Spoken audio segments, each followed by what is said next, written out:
ParanormalHooD. Who the fuck is this? ParanormalHooD.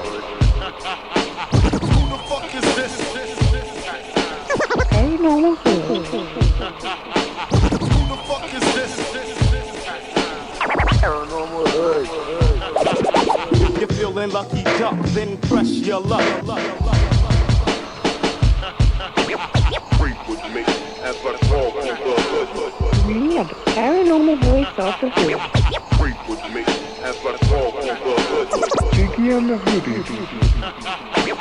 Freak with me as I crawl through the hood. You're listening to ParanormalHooD Live Radio with the sound of DJ Ron Blanchard.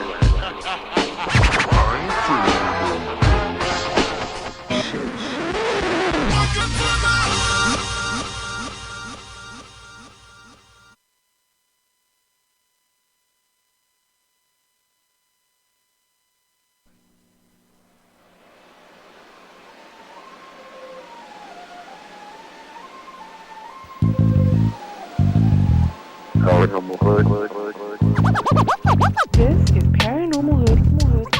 Jiggy and the hoodie. Ain't afraid of no ghosts.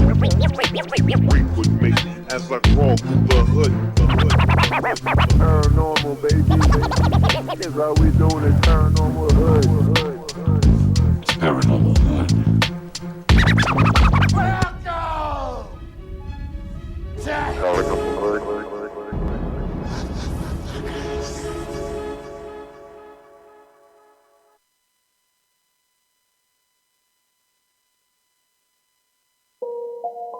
Welcome to my hood. Where ain't nothing normal.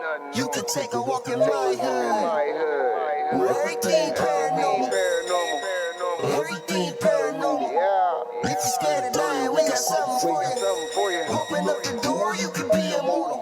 If you really tryna ride, step into the buckle up. I'ma show you where it's at. We gon' burn a couple blunts, we gon' pop a couple caps. I ain't talking about 4-5s from the strap. Psilocybin driving, so we headed off the map. What you know about? Tasting color, seeing sound with a crystal eye. Turning nothing into something when we alchemize. Vandalize the lies with the truth. Ain't nobody wanna take shots to this proof.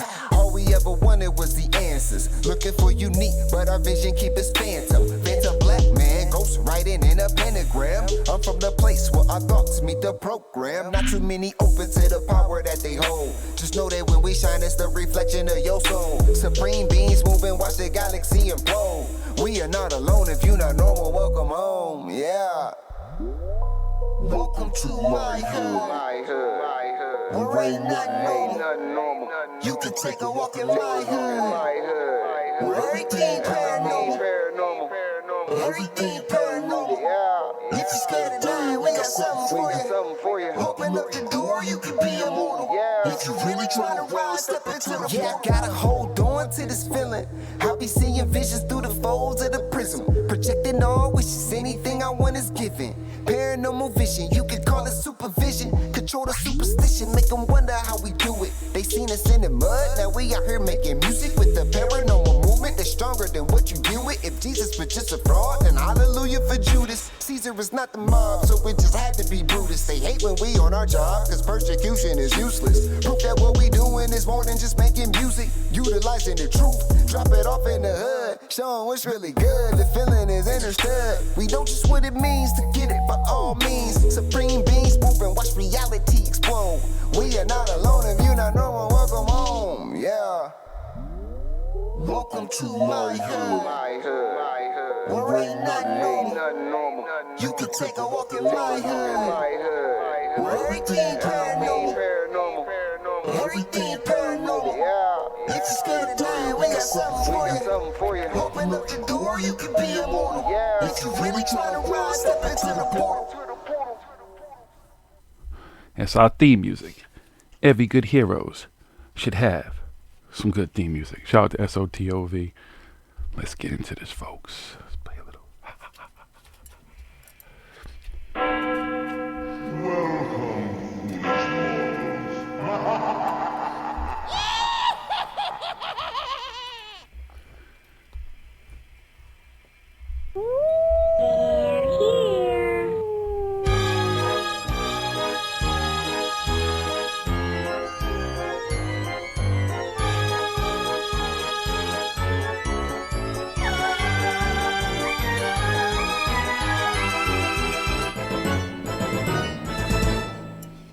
You guys want some spooky sounds? That's right, folks. They are back. It's another Thursday night here on Paranormal Hood Live Radio. They're about to do what they do and bring it straight to you.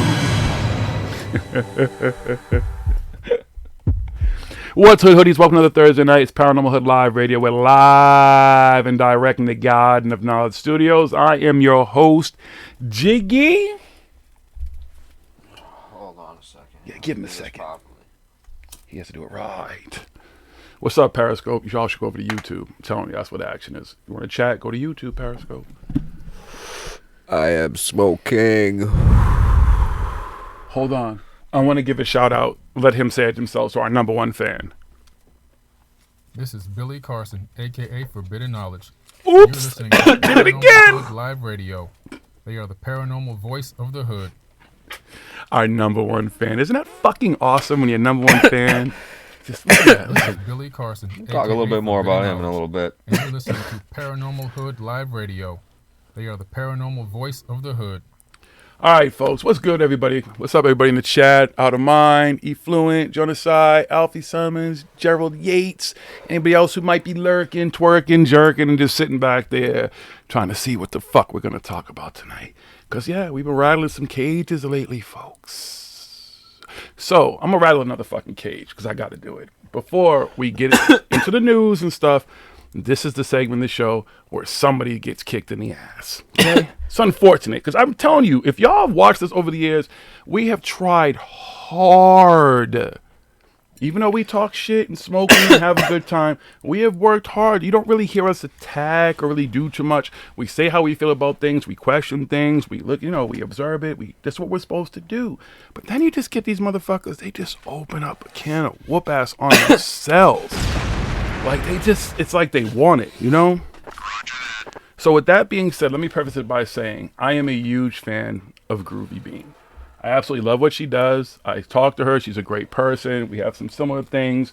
I feel some of her pain for the personal struggles that she's had with recovering from brain injury and stuff like that. So I completely understand her point of view. She doesn't come off as anybody who's bullshitting or in the middle, whatever. Now, Mr. J. Widener, and I hope you are listening because I did ask you to listen. Even though I don't know how to contact you, I've put it through various people to ask you to make sure you're listening. I challenge you to go on one of these shows, including ours, if you are man enough. And I say that because I've listened to you sit back and talk shit about Corey Good, about David Wilcox, and trust me, my brother, I'm in line with you. No problems there whatsoever. My simple problem with you is that you yourself have not taken the opportunity to address your part in all this. You have done it little by little on your platform, on your channel, but you have been able to dodge the hard questions. Well, last week we had a very interesting guest, a friend of the show and a friend of ours, Mr. Ryan Singer, who called out Mr. Widener on some things, including being racist.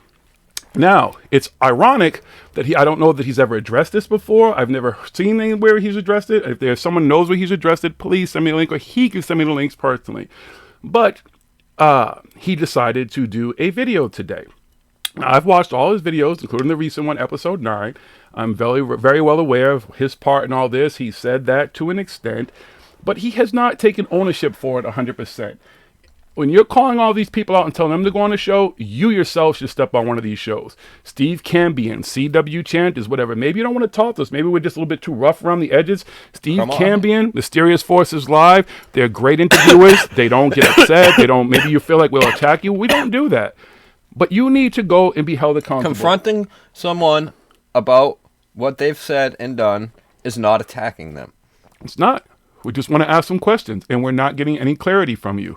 You give bits and pieces. You're covering your own ass. That's exactly what it is. You're still covering your ass and not fully taking responsibility for your part in this whole entire thing. You were the content creator for Gaia. You created all of these shows. You put all these bullshit shows up. You call out Corey Good and David Wilcox, but yet you still stand behind Emery Smith and all these other fucking bullshit shows that have been proven and debunked to be bullshit.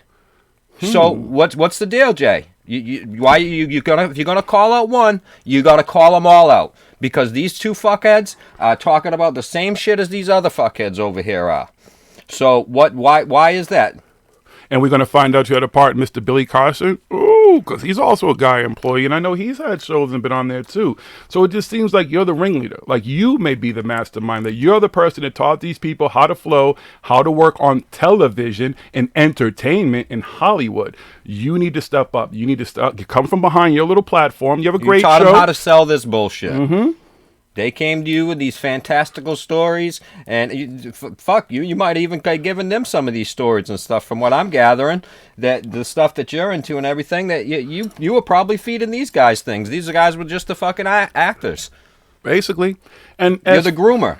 You groomed them. Just saying. You even said it in one of the first shows, one of your first episodes. That you were grooming him. You groomed Corey. You got him in front of the camera and everything. Taught him how to flow, taught how to this, talk, taught him all this. how to be comfortable. That's you. He's this way because of you. These people are this way because of you. Because they give them the platform to do this stuff. And you know what I've come across a lot in my 25 plus years of being a professional bodyguard and doing security and stuff? Handlers. Groomers. I know what they are because I've dealt with tons of them over the years. I know exactly who they are, what they look like, and what they do. So you're not fooling me unless you want to come on and talk about it. And as far as your racist bullshit, you can blame it on being sick. And let me explain something to you, as I've talked about on this show tons of times, about some of the stuff that I've talked about, being shot, stabbed, all kinds of crazy things have happened at work, being cut with all kinds of stuff, including an aneurysm, a burst aneurysm, brain surgery, dying and stuff, coming back. That's just a few of the things. I have other surgeries, other things that happened to me throughout my life. At no point, at the lowest point of feeling like and knowing that I was going to die and dying and come back, did I ever think to say anything racist. I was never in that place. I was more concerned with my family, with me leaving this place and how I was going to leave this place. I didn't have time to be racist. So to sit there and put some bullshit out there, which I'm sure you've probably already retracted offline, that it was due to the fact that I'm sorry that you were sick. I can completely empathize with being sick and surgery, and maybe I think it was something about chemo, whatever, but that does not justify the shit that you said. That shit was in your brain and it was in your heart, and you spoke from yourself. You weren't scripted, none of that type of stuff. So that bullshit that you're saying is bullshit. And I'm going to put this stuff out there again so people can hear this or see it, because I can't find the actual audio clips, but I will. There's usually a way of finding stuff. But it's just bullshit. It's out there. So I got a Wayback Machine. I basically see you like I see a lot of these people who are in this industry who are racist and say shit behind closed doors. I've been dealing with racism for 49 fucking years. Even to this day, I still deal with racism. I know what racism looks like, what it smells like, what it acts like. What you said was reprehensible. Low IQ black people, low IQ Native Americans, and all this type of stuff. There's no coming back from that. You basically spit out the same ugly bullshit that's been spit out, I've heard my whole life, about minorities and our place in this society. You know, when you go back to when people told black people, said black people were less than nothing, they were not humans, they were animals and all this type of stuff. That stuff is in our history books and stuff. You can look that shit up. So you're still regurgitating old shit. So just walk that back. You didn't walk it back right. Like I had said before, you need to go on somebody's platform. That would have been a better place to have an apology. A better apology. A real apology. Or even have just been honest and said, you know what? At that point in my life, I was in a different place. Maybe I had a different thought process, but I've grown since then because I've sat down with racist people. I had a friend whose father was completely racist, and I was the first black kid to ever go in his house and sit down at his dinner table and eat. And he told me verbatim that for him, I represented the black race. So how he started to see other black people was based on his interactions with a teenage black boy, okay, or young man, whatever you want to call me, all right, at that point in my life. So again, I understand people change, and I've said this. This is why we don't try to really call people out about their past, per se, because people do have the opportunity to change, but you haven't changed. Up to a certain point. I mean, things you did, you know, you were Right. you were a child, even a teenager and stuff. But Even as a you young go adult. into No, you people come still into make mistakes. some things. You know I'm what not I mean? one that I don't There's care. certain things, I don't care. But at a certain point, you should know when racism is wrong. By your teenage years and stuff, you should know that, okay, this is wrong. And I've spoken about this on the show before. I had some acquaintances when I was younger, where I lived outside of the city in the sticks. There was people like that around. I hung around with them occasionally and stuff like that. I didn't hang around with them often. I didn't agree with the way they talked, the way the things that they spoke of and stuff like that. But I'm open about that. I didn't talk like them. I didn't say any of the stuff that they did. I didn't talk like that just because, oh, they're talking like this, let me talk like that. I would just kind of be like, okay, cool, and then the conversation would shift to something else, and we talk like about whatever. So, to say that, I was on the show, and that's the type of, those are the people that were on there, and that's what they were talking about, so I just went with it. That's not okay. It's not okay. And I didn't hang out with those people for long. And of course, we've all had dealings with and maybe acquaintance, whatever, with people who are racist, whether they're black, they're white, whatever. Because there's black people that are racist, there's white people, there's Jewish people that are racist, there's all kinds of people that are racist. We've all had to deal with them and stuff. But to sit there and to go along with them and stuff and be like, ha ha ha, that's definitely not okay. You know what I mean? Nope. On a known admitted say the racist things show. that you said. I mean, I could see if, okay, they were cracking jokes, you might be like, ha ha, okay, yeah, But to open your mouth and say the things similar to what they're saying and to say the things that you said, you're just part of the same crowd, as far as I'm concerned. You just belong over there with them because, especially, I mean, at your age, you should know that that's not okay to say. I could understand if that was you. Maybe in you, even if it was in your early 20s, maybe we'll give it to you. Maybe could give it to you because you're still young, still kind of learning. Okay, I want to be a cool guy and fit in with these other guys because they kind of seem like the cool crowd and everything. Let me, you know what I mean. But at your age and when you said that stuff, it's yeah. And let me just you're way past that. And I'll actually read his quote. And he responded to a question about whether Africans on average have IQs below 55. This is his response. Well, it's a result of their culture. There's a lot of inbreeding. Really? The Native Americans, I'm sorry to say, they have the same problem. There's a lot of inbreeding within the tribes, the Crow, the Pawnee, and the Lakota. They really weren't allowed to procreate outside their tribe. I think that's probably the reason why the Native Americans were so easy to roll over. A lot of verbiage that you hear nowadays. And I mean, Cortez conquered Mexico with what, 65 guys? Again, we're heading towards, I don't know what this is, something's redacted or some shit or whatever, but we're heading towards, there's no doubt, a civil war. Oh, okay. It's the way this is written. Sorry, folks. That's what this is all about. And the left has decided somehow in the deluded fantasy that they're going to win the Civil War. That says a lot because clearly, I don't know if you still are, you must be a Trump supporter. And you into QAnus and all the other bullshit and stuff too. Dude, these are your words. Words that were heard by people. I don't know how many people listen to that dude's show. They're still out there. You need to answer for it. Yeah, and that's on a radio show. Yep. Okay? I mean, that wasn't you just hanging out with a couple of people and something at dinner or out at a bar or something, trying to look cool or whatever. Or if you're trying to look cool on a radio, that's even worse because you're trying to look like a cool racist in front of you on this radio show. I mean, Cortez took over Mexico with 65 people, really? I mean, do you know history at all? Do you read? Do you do any of that stuff? Do you research anything? Obviously not, because you vetted Corey Good, you vetted David Wilcox, and all these other fucking people, and oh yeah, he obviously didn't. So he offered advice on how to convert liberals to his brand of alt-right racist conservatism. He openly conflated straight white men, with conservatives, underscoring the underlying racial dynamic he passes off as politics. When he uses we, he sometimes means white men and sometimes means conservatives. And in his mind is no difference.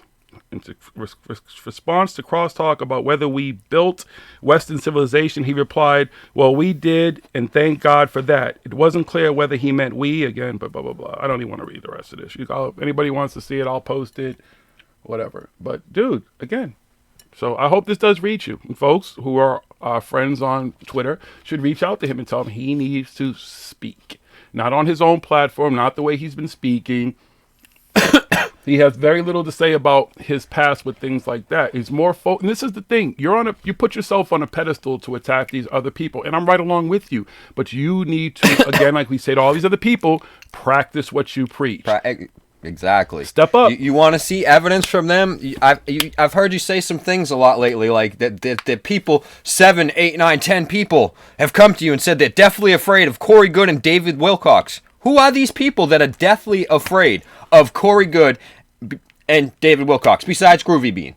Because seriously, who's really? I mean, you said that these are grown men and stuff like that are afraid. Who are these people? Let's get them on your show. Let's hear them say this. And I don't want no paid fucking actors coming on there and nothing. Let's get some real. Let's hear the real deal. Let's hear the evidence of the stuff that you talk about, Jay. Let's see the evidence of the things that you're talking about and the things that you're saying and the stuff that you're putting out there. Your threats, call out all the stuff you say that's being contacted to you and sent to you in emails and stuff. Do what you keep telling them to do. Yeah, you are one of emails. them. Let's see the emails. Show them. You show all these other screenshots of everything else. You're quick to call everybody else out, my man. Where's the screenshots of these emails? You can go out and you can redact personal information, if it's got your private personal email or something or whatever. Black that out. Show the rest of it. Let's go. You want to see proof from Corey Good, David Wilcox, and these others? Where's your proof? You want acceptance in the side of the field that you worked so hard to bamboozle. No, to bamboozle. You want the acceptance for us, the people who are calling everybody else out, who are skeptics, who are doing legitimate investigations and stuff like that. You want to pass. You haven't really got that pass because you've done nothing to get it. And you've just put your show up and just kindly went along, just knocking people off, just fucking snitching and all that type of stuff that you're doing. And that's fine. Kelly Fama, see, she did it the right way. She's not you. You're not equated with her. You don't see her out here having her show just based on all this type of stuff. You came out and started calling people out. So now you're being called out. Again, you can say, I'll go on Steve Cambian's show. You can go on Mysterious Forces Live with Natasha. I mean, I think if you're really a man, especially since you're a racist and I'm the black dude calling you out, I think you should come here and talk. There won't be any anger. There won't be any of that. We can have a conversation. You're intellectual. You're intelligent. So are we. We can have a conversation. I just have questions I would like answered. And you're asking people, again, send the questions to your platform so you can answer them that way. That's not how this works. When you're calling other people out, telling them, get in touch with me, Corey, come on my show. Get in touch with me, David, come on my show. There's plenty of platforms you can go on and do it. Just saying. I'm pretty sure that there's a whole lot of other people who agree with me now at this point because now you're being called out and your shit is coming out. Maybe you know what he's gonna say?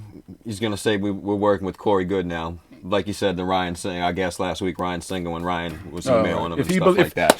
If that's going to be your response, yeah, because Ryan Singer works with Corey Good and everything like that. You know what I mean? And that's your response. Right, that's your response to people who ask you about an interview that they did, that they heard. You think that it's Corey Good sending them after you. No, that's just people that are questioning your narrative, the things that you put out there. We don't like Corey Good. We've talked, I've known his wife. Trust me, we don't. Met his wife before I met him. I know Phoenix, whatever the hell her real name, I forget her real name. I know. Fucking however many years ago when I first heard that fucking dude and the blue fucking chicken bird fucking story, I was like, what the fuck is this? I said, where the fuck is this community going? That's one of the things that started to fucking send us on spirals like this. And we started to see, there's a lot of weeds that need to be pulled out here. A lot of weeds in this fucking garden.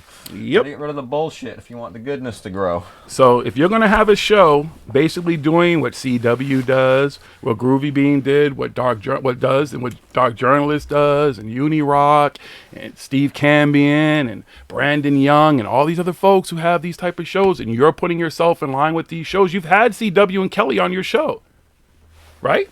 I'm just saying, you're in this part of the community now. It's time for you to answer some questions, my friend.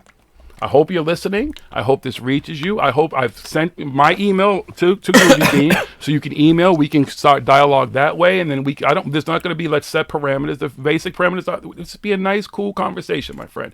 I would just like to know more about you. I would like to know more about that past, and if that's really how you feel, whatever. You need just come on, my man. I'm just saying, it's on. We ain't got nothing to hide. We're part of the truth community. We're truth about everything. It's all out in the open. Everything. It's out in the open. We got nothing to hide. Just like CW says, nothing to hide. Truth's out there. Yes, sir. Want to know anything about us? It's out there already. Out If of minds. if it's not, ask me and I'll gladly tell you. I have nothing to hide. I have a past, yes, but I'm not hiding it. I'm not trying to cover it up. I'm not trying to make up excuses or lies or anything like that. I'm not trying to say when I was sick, because I was sick at one point in time too. Very sick. Really sick. Yes. Dying. Absolutely. Dying. On medications and stuff too. Shit, Did I ever get racist? Oh my God, though. No, the worst thing you did though was one time you just were really open about what was going on with you and shared love with your friends. Wow. Wasn't anything racist. No. Not at all. Just saying. Should I got more black friends probably than I got white friends? Come on, my man. Just saying. If you ask my wife, I'm black from here down. TMI. Listen, just saying, folks. Anyway, so all you folks like Out of Minds on YouTube, on Twitter. Calling you out. You want to call me out on anything? I'll gladly come on your show and I'll answer any questions. Yep. Anybody want to call me out on anything? I'm calling anybody out. Yeah. Just like Billy Carson. He started, the reason why we went and started on him last week, because he started to call out Jordan Sather for hiding his doxing and stuff. Like he was the forefront of coming out with and going against the doxers, which we've been posting about that and it online wasn't until and talking Jordan about said on our show something on him, he got offended. And then, because Jordan had said something to him saying he was posting fake news and stuff. So I called out Billy because he's sitting there saying, he's going to call somebody out for hiding. I'm like, how are you going to call somebody out for hiding shit when you're hiding something? Right? Yep. If you're going to call somebody out for doing something that you're doing, you better come clean before you calling somebody out. And all your friends are the doxers and everything? How convenient. Yeah, exactly, Billy. You're friends with all these people. You're friends with Jordan. You Corey, David, all these people. Y'all worked with them at Gaia. Yeah. You got Gaia business cards, homeboy. What's going on? What's really hood? Oh, wait a minute. Was that a fake beef between you and Jordan? Because you said I fell for a fake Photoshop thing. Right. Oh. Yeah. What's really going on there? Hey, 50 Cent did say controversy sells. Real piece of love and light coming from you. Yep. We'd like to see it. You can come on this show. You can come on anybody's show too, Billy. You've been on here before. You were comfortable being on here before. You've been on the show. You know we cool. We ain't gonna. When you was in Boston, MIT, you want to come hang out with homies and everything. I guess we can't be that bad. Want to see some of this evidence that you say you got? Come on our show and show it. Come on, Billy. Hold on. Fuck, do your own show and show it. Billy Carson, aka Forbidden Knowledge, and you're listening to Paranormal Hood Live Radio. They are the paranormal voice of the hood. Wow. See what happens? You have the voice right there. I mean, does that sound like somebody got beef with us? This is Billy Carson, aka Billy and David shop at the same purple shirt. Paranormal Hood Live Radio. Yeah, that's the paranormal voice of the hood. Fucking fake ass pimp suits and shit. No, when they first met, David was like, "Here, Billy, I got this shirt for you." It's real camera friendly. No, what are you talking about? Billy wears Armani and Gucci and everything. Oh yeah, because he's Mr. Spiritualistic. Yeah, he's a boss. I mean, Mr. Materialistic.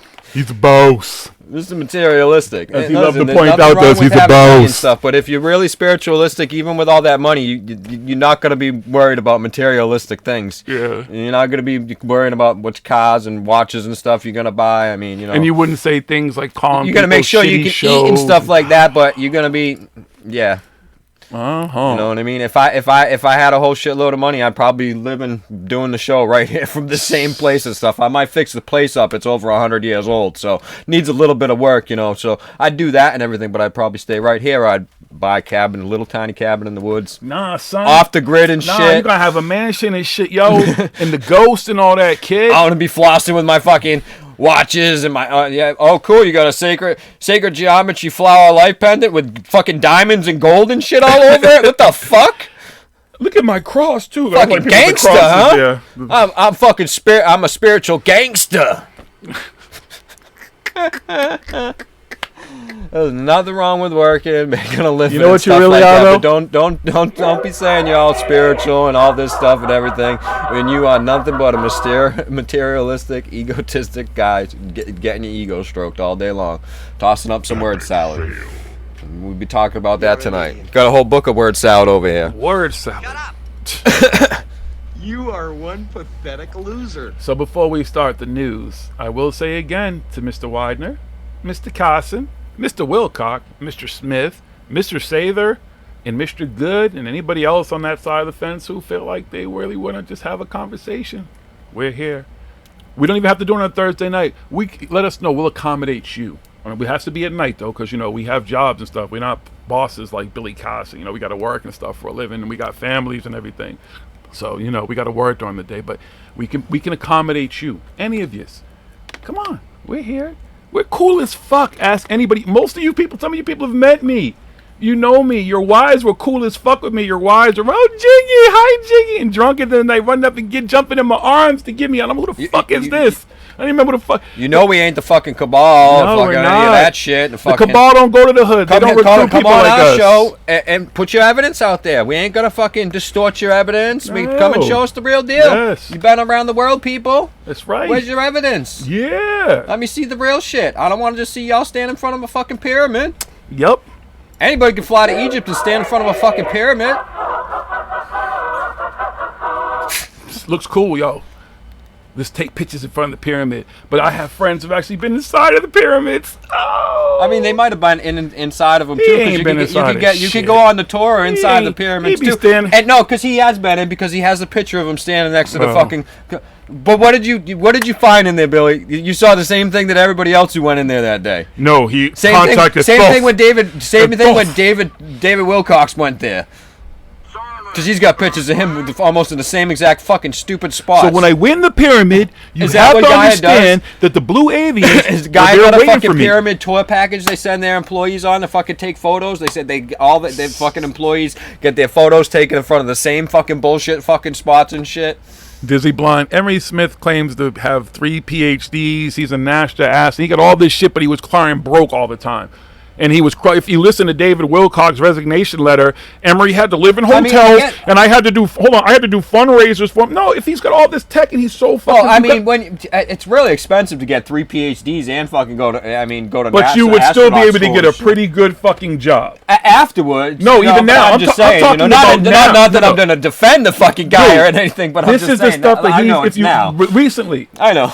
I'm just saying. You have 3 PhDs, you ask someone. You know how long that's going to fucking pay off? I'm just saying. Oh, that's right. Look at that. But the math doesn't work out on him getting 3 PhDs because he got those 3 PhDs in like fucking 5 years. You know how fucking that's like impossible. Dude, can't even do that. What does Steve Cambium call them? The degrees that you get online. There's a name for them he kept using. I can't remember what it was. But when people basically go to school online and get these bullshit ass degrees, I have to. Oh God, I wish Steve was listening right now because he had a word for it. I was listening to he gets honorary doctorates from bullshit fucking colleges. Yeah, basically. Like so did Bill Cosby, and they took him away. Oh Lord. That dude, listen, they all have fucking fundraisers. They got more problems than anybody I know. You know what? In all the years you guys have watched this show, we've had different things that happen. You never heard us on here like, listen, so today we're going to do a GoFundMe. I've had a cat die. We did a joke GoFundMe one time, so we were going to go travel around and shit. It was just fucking around. We're like, I'll set it up a GoFundMe right now, but we took it right down, basically. We were just fucking around because it was some stupid shit. We were like, oh, yeah, we're going to go Antarctica, we're going to go here, whatever. Listen. It speaks for itself. Need I say anymore? Like, really, I don't just... we're going to get back into it. We'll do a little news. We're going to tone it down a little bit. Do some news, and then we'll talk about word salad. And, of course, when you talk about word salad, these motherfuckers are all going to come back into the conversation again any fucking way. So, to those guys I keep saying...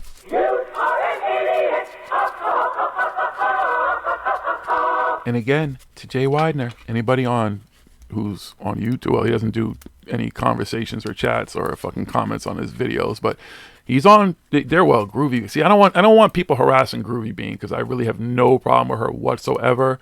And I don't think Jay Widener technically even has his own Twitter, so I do not want anybody harassing her. I will again just be a man, Jay. We're here, buddy. Step up to the plate, my man. Come on. You can do it, Jay. You're part of the Dark Alliance now. You do realize when they're talking about the Dark Alliance, they mention you.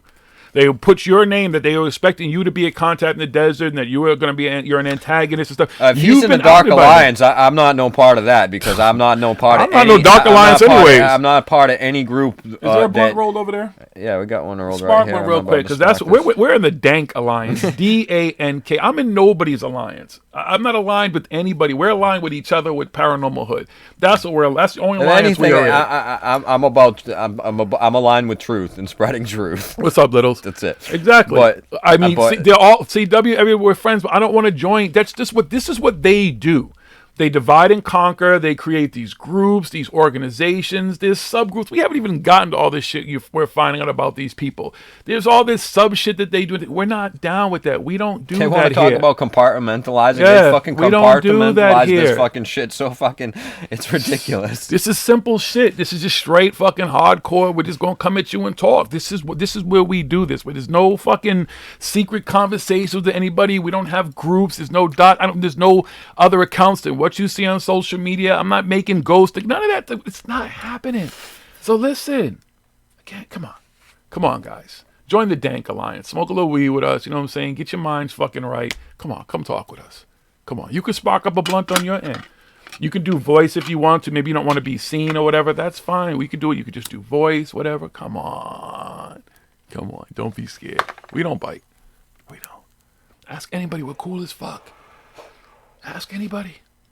Even ask Billy Carson, you could hear him. We were cool as fuck until he just didn't like some simple little shit. They didn't like asking questions. They're like, questions? Why are you asking questions? They didn't like the fact that that a friend didn't agree with him. Me and him don't agree all the time. Questions? You guys are we really talking about questions? You guys see that we don't agree on stuff all the time. No, you guys agree with me on everything. No, that's just that's part of what this is supposed to be about. We'll have a conversation or debate about something. We'll smoke a blunt and things are good during the debate. It doesn't matter. That's how you do it. There's no bubble here where him and I sit in the bubble and agree on everything. There's a true and honest conversation. I'm the devil's advocate a lot of times. He can be the devil's advocate for other things.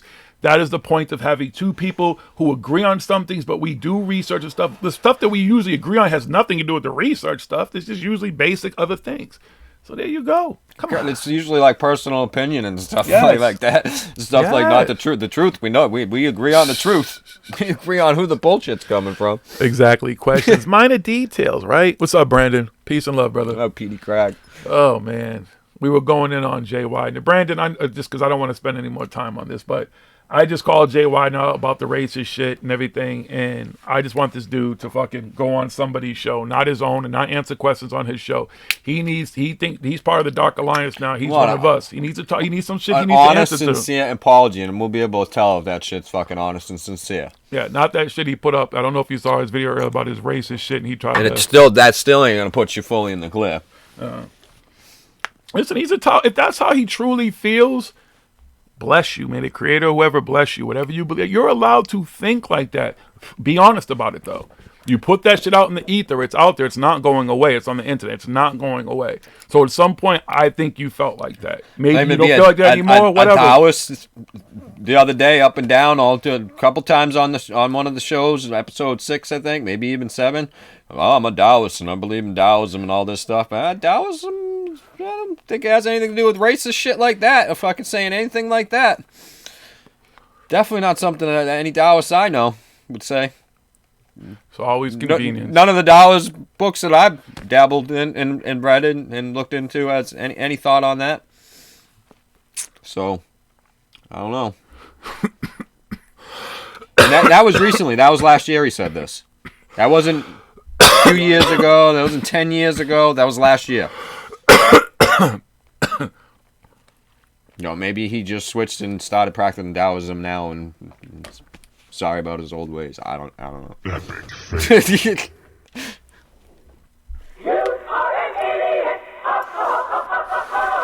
Of course, I'll go on this show. I'll go on anybody's show. Absolutely would. Absolutely. You all have heard us. We've done terrestrial radio. We've been in magazines, cover of magazines, books. What we do here is what we do here. But even when we have guests on, we have never, in the 6 years of this show, been combative with guests or callers. We've had people who've called in, even a couple of guests with some crazy fucking outlandish stories that we're just sitting here like, okay, and we're listening. We've never just been like, you're a fucking idiot. None of that type of stuff. We've never been like that. So it's not in our history. It's not how we treat guests. We can have a conversation. This is just me coming back at these people who, for some reason, Billy first, and now I hear in Jay. I've questioned Jay since episode 1 of his show. The dude just doesn't seem right. I don't know if he might still be attached to Guy or whatever. Maybe he's Emery Smith's homie or something. I don't fucking know. But he's still protecting people. He's still protecting Gaia. Like Still Gaia, protecting stories that they put on there and fucking bullshit that they put up and everything. He still stands by fucking stuff that he produced or whatever. and all he does is sit on his platform That's and been talk at debunked people. and that's fucking known to be fucking straight up fucking bullshit. Somebody fucking pulled out their ass and put on Gaia. So him. exactly, that's what I'm saying.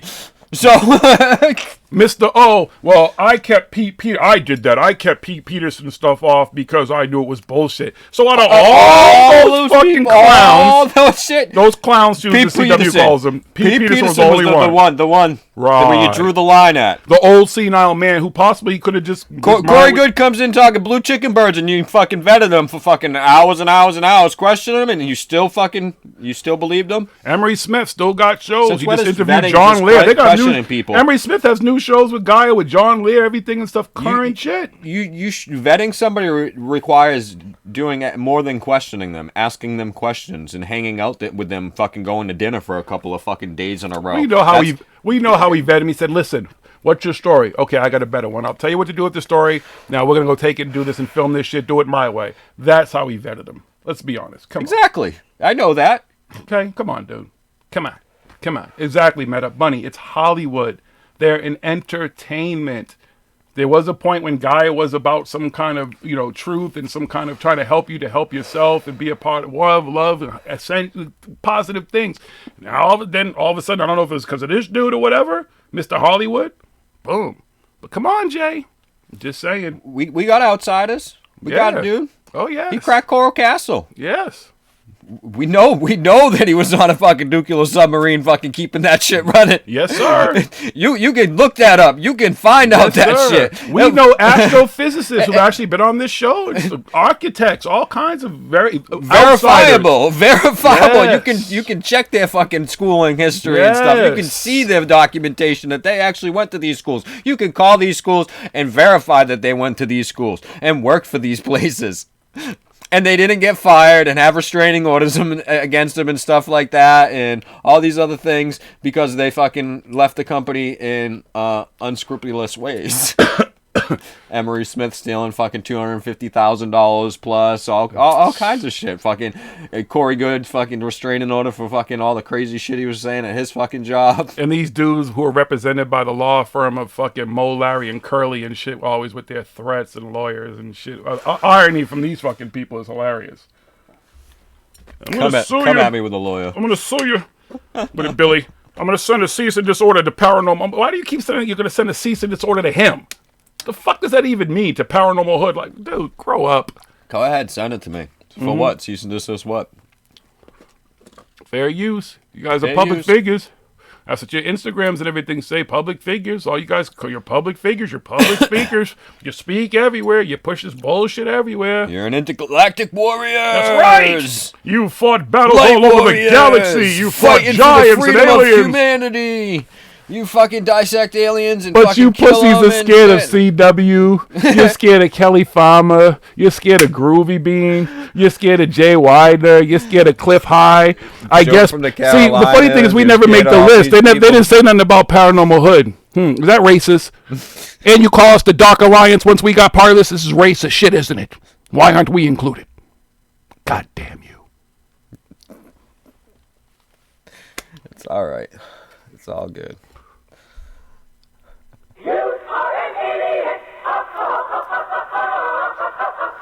And again, you bring this on yourself. We know you know that we know you know we're here because I know you all follow me on Instagram and shit like that. We all can- your ghost followers, all your 700 accounts, Mr. Carson and everybody else. We know you hear stuff. I know you hear stuff, Corey Good, because your wife used to be my friend on Facebook. Ha! Right, Stacy? Phoenix? We were friends on Facebook. everybody on Instagram and on Twitter, but especially on Instagram because I put up a lot of stuff with truth with sources and stuff like that too, plus a lot of funny shit. If you're on Instagram, follow Paranormal Hood Live Radio. Repost my stuff with the same tags, so it floods those hashtags, the hashtags that these people use to post their things, with actual truth stuff and actual stuff that's, you know, showing the light of who they really are and everything like that. You know what I mean? I try, and what I do is I find out what they're posting for those days and stuff like that, and I will go and I'll find the truth stuff about that stuff, and I'll make it and I'll put it up there so that we can just keep on flooding. So anybody who goes to look at these hashtags and stuff, because I can't post it and tag these people because they're all blocking me now.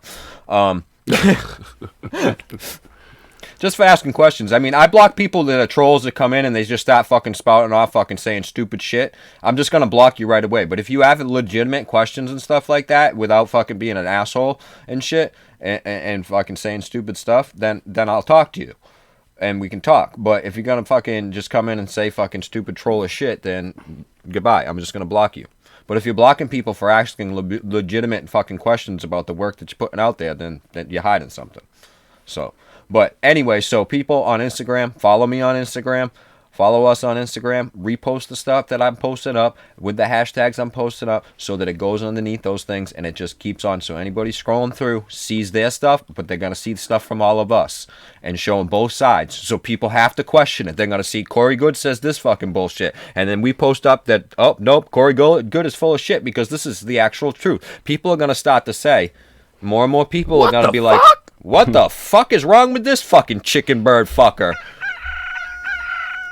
And they're going to toss Corey Good over here, and they're going to come over here, and they're going to be a part of the real truth and get back, and we can the get... Dank Alliance. Keep on searching for the actual truth and get to the bottom of the real fucking UFO phenomenon that's going on out there and stuff that everybody's talking about and saying it's proof of aliens. No, it's just proof that there's fucking unidentified flying objects fucking flying around up there. That's it. That's it. If it was alien, it wouldn't be unidentified. That's right. It would be identified as an alien craft. They'd be like, oh, this is an alien craft. No, it's not. It's the woo, woo, woo. You know, so. It's the woo, woo, but you got to weed the garden first. And, you know, keep putting the truth out there. Like I said, if everybody cooperates on Twitter, Instagram, Facebook, just you see what these people bullshit they're posting and you know the true story about it and stuff like that, go and post it up using the same fucking hashtags and fucking whatever that they're doing so that it just goes to that. So anybody who looks at that stuff, they see both of it. They get in the full story and stuff. It's not just a fucking whole hashtag thread full of fucking bullshit. Fill it with some real truth. These people want to call themselves fucking woke truthers and stuff like that. They're awake and the truth. They woke up to go right back to fucking sleep because that's all that happens and stuff like that. There's multiple levels to this awakening shit. You wake up and you're like, oh yeah, the government's lying and all this shit. There may be aliens and stuff, and you fall in for this whole trap. You're like, oh, this shit is great, but then you got to wake up, and you still stay sleeping and believe in that fucking same bullshit. It's just as bad as believing the other bullshit that before you woke up. Yo, these motherfuckers had his people spreading this fucking thing that Contacting the Desert, all the volunteers were told, you know, to keep an eye out for them, blah, blah, blah, CW. And, yeah, I've seen that. CW. And that they had increased security. Okay, one, I've been to these events, and the only apparent security, there's like the hotel security, a little bit of stuff that you see, like at Conscious Life Expo. I didn't see any real security other than the wholesale security at Contacting the Desert last year. The only security you ever see is Emery Smith dressed up in his security uniform with his friends dressed up in security uniforms, and the security that's supposedly with David Wilcox and what's his name, Corey Good and these people. That's it. And they have all the security. And these dudes, other than David Wilcox, although his wife is a 5th degree black belt, right? Isn't Elizabeth a 5th degree black belt, I guess, or a 5 something black belt? But Emery Smith was a badass, right? And Corey Good, come on, he's the badass of all badasses. He fought aliens and everything. Why are these people online like little bitches? Little bitches. Talking about they need extra security and there's death threats against their lives. And this is the thing. I'm going to point this out. Having gone to these events and seen this stuff, if these people were worried about the government and the cabal and these alliances and these people who they believe killed Kennedy, could kill a president and do shit like that, but have not been able to kill them yet. But yet the biggest threat to them are a bunch of podcasters. Well, they got their fake fucking death attack, Dude, it's death attacks fucking and stuff, comedy. which people have looked into Comedy. it because police records are public records. Anybody can look into it. David Wilcox. They don't file police reports. None of that. He said he did though, but people they have don't. checked on that. Yeah, they don't. And you didn't. They don't. You didn't. So But that's they'll go to the why, hospital you just with a keep on cold. catching yourself in more and more lies and lies and lies and lies, and that's all you people do is lie. I mean, we caught Billy lying. Just having a conversation with him fucking through. I was DMing him, and then he's going and telling him something completely different through text messages. And he could go and look at the DM. Duh. But I don't lie. He stood the whole DM. I don't lie. I don't lie about anything. I'm truthful about everything. I don't lie. But he just turns right around and goes and lies to this dude. Like, I'm not going to find out. Like, he's not going to know what we're talking about. Oh, I don't want your shitty show. Both your shitty shows and your other crack show. But, hey, but I had a guy, I was just talking to somebody who's going to have you at a conference with 30,000 people. You were going to speak there. I was just talking about that, Jiggy. The funniest thing and the greatest thing about these people is they fucking record themselves all the time. And they have video going back fucking years. And they say something fucking 2 years ago, and now they're saying something completely different. And then they're like, oh, I don't lie. I never said that. And then you can just pull up the fucking videos of them saying that. David Wilcox is fucking notorious for it. I don't know how many videos we can fucking pull up where he said something last year, and then this year he's saying something completely opposite. Notice how lately he's all about fucking Jesus and God and shit. Oh, Lord. He's going fucking, I'm telling you, he's gonna go full fucking Christian, fucking preacher dude. That's where it's fucking heading to. Hallelujah. He's like, I can make more money. He's like, I gotta leave this alien bullshit. I'm gonna go make some money over here with this Christian fucking bullshit. Ascend your way up over there, please. Ascension. Hurry up and leave. I told you guys need a ride to the Ascension Airport. I got you. We got SUVs and stuff. We'll take all of you. We'll take as many. Right your ascension up out of here. Yeah, we'll help you. We'll help you get there. To your ascension. Leave. Bye. Aren't you gone yet? Ascend. 30,000 people. I would love Yeah. Yeah. How many people? What's the biggest fucking the biggest speaking room you've seen of these conferences? It would probably be Conscious Life. And what was it? Maybe 100 people in the room? See, it depends, because like Portal to Ascension, the way theirs is set up, they don't have the other rooms, but Conscious Life and stuff, they have big rooms and then they have sub rooms. And Billy's normally in the sub rooms anyways. It's not like he's like, if you look at the fucking I know, thing, if you watch his videos and stuff, there's no 30,000 people in anything that he's ever desert, posted. He's like the 17th picture person down. Like, listen, I've been there. I go to the events. I've been to Portal Ascension. Even the big rooms, even the Life ones Expo. with some people like somebody Petey Crack just mentioned Randall Carlson. I love Randall Carlson. He's awesome. I mean, the majority of everything that he says, I could agree with most of what he says and stuff and look into it and see that he's factual and stuff. He's one of the people that's opposite of the 70-30 rule. Most of these people are out there putting out 30% truth and 70% bullshit. I would say Randall Carlson is more, 70-80% of truth, and then he gets a little woo-woo with some stuff. He gets a little woo-woo with some things in that line. But I can see where he's going with that stuff. But he's not saying this is 100% on that stuff and everything like that. And he doesn't, you know what I mean? He's just kind of, this is my own little whatever. So he's cool. That's, you know what I mean? Graham Hancock speaks to these things. I love Graham Hancock. Some of the stuff he talks about, again, he's more about the truth than he is Rest about... in peace, Stanton Freeman. Stanton Freeman. There are people there, Robert Schock and stuff, that go to these things. But even the people in the big rooms have 200 people in there, 250. So none of these people are speaking in front of 30,000 people. I want to know, because I've been trying to find... Well, I think I know what it is. There's a group, because the dude actually hit me up last year. They do these things like they did it in DC, and they do it in a place that holds a lot of people, and they do those mass meditation events. Okay. So that's, I think, what he was probably making. I'm not 100% sure, but that's the only thing I know that he's done that I've even been. But even at that one, because the one in DC, you speak for free. Everything is free. Everything is free. It's all charged and stuff. There may be 30,000 people at that event, but it's still broken up and compartmentalized, except for certain main things when they're speaking to the whole crowd to do the mass meditation and everything like that. Basically, it's the same thing. because there might be somebody on that main stage speaking or whatever, but it's to a smaller group of people because there's other people over here and there's other people over here and everything. Like I said, the only time, because I watched that thing, the Disclosure Fest, when they premiered that stupid fucking movie and everything like that. Fucking worst fucking. It's Dude, I know. Not even a D-list fucking movie. It's not even. It's not even a D-list documentary. Anyway, that's what I mean. That could be the only thing. There may have been 30,000 people there, but the only time 30,000 people were paying attention to what was going on in that one stage was, again, when the mass meditation thing happened or something like that.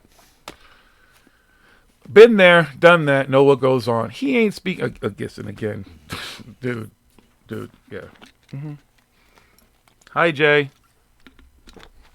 We're here. I mean, I'm not saying that we're fucking big, huge fucking thing and talking to fucking millions of people or thousands of people and shit. But I'm not out here trying to fucking brag and say anything like that and stuff like that. And that I am. I'm happy talking to the 20 people we are right now. Dude, I spoke at Conscious Life X was like. Do you know how long we done this show and it was only like 2 people in that fucking thing? It don't matter to me. That's right. I'm still gonna come up here and I'm gonna do this and everything like that. I don't care if there's 30,000 people in front of me. If it's cool. If I go to a thing and there's 30,000 people, that's great. Whatever. Well, I'm not going to be putting that on my resume. I spoke at this thing and I bragged, and bragged, you know what I mean? You know, and make it, like fucking Jordan Sather goes on Comedy fucking Central and gets clowned. Completely fucking clown. Making a biggest ass clown of him fucking self on that goddamn show.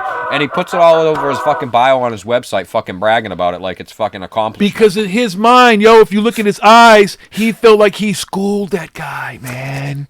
He taught that guy something about Q-anus and everything, man. He can think that.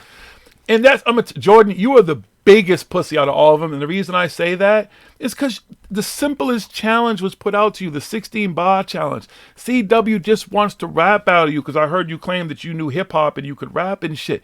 Dude, that's old school beef, man. There's no knives, no guns, no fighting, nothing. You don't got no fisticuffs. You could just sit there and spit bars with the man. That'd be funny as shit and fun as fuck to watch. You're not even man enough to do that. Come on, kids. Y'all slipping. For real. All you gangster-ass motherfuckers with your gangster stories about being space fucking pirates out there fighting aliens and shit like that. Age regression. You've been age... Dude, you've been around... You've been age regressed 3 times. That's 60 years alone.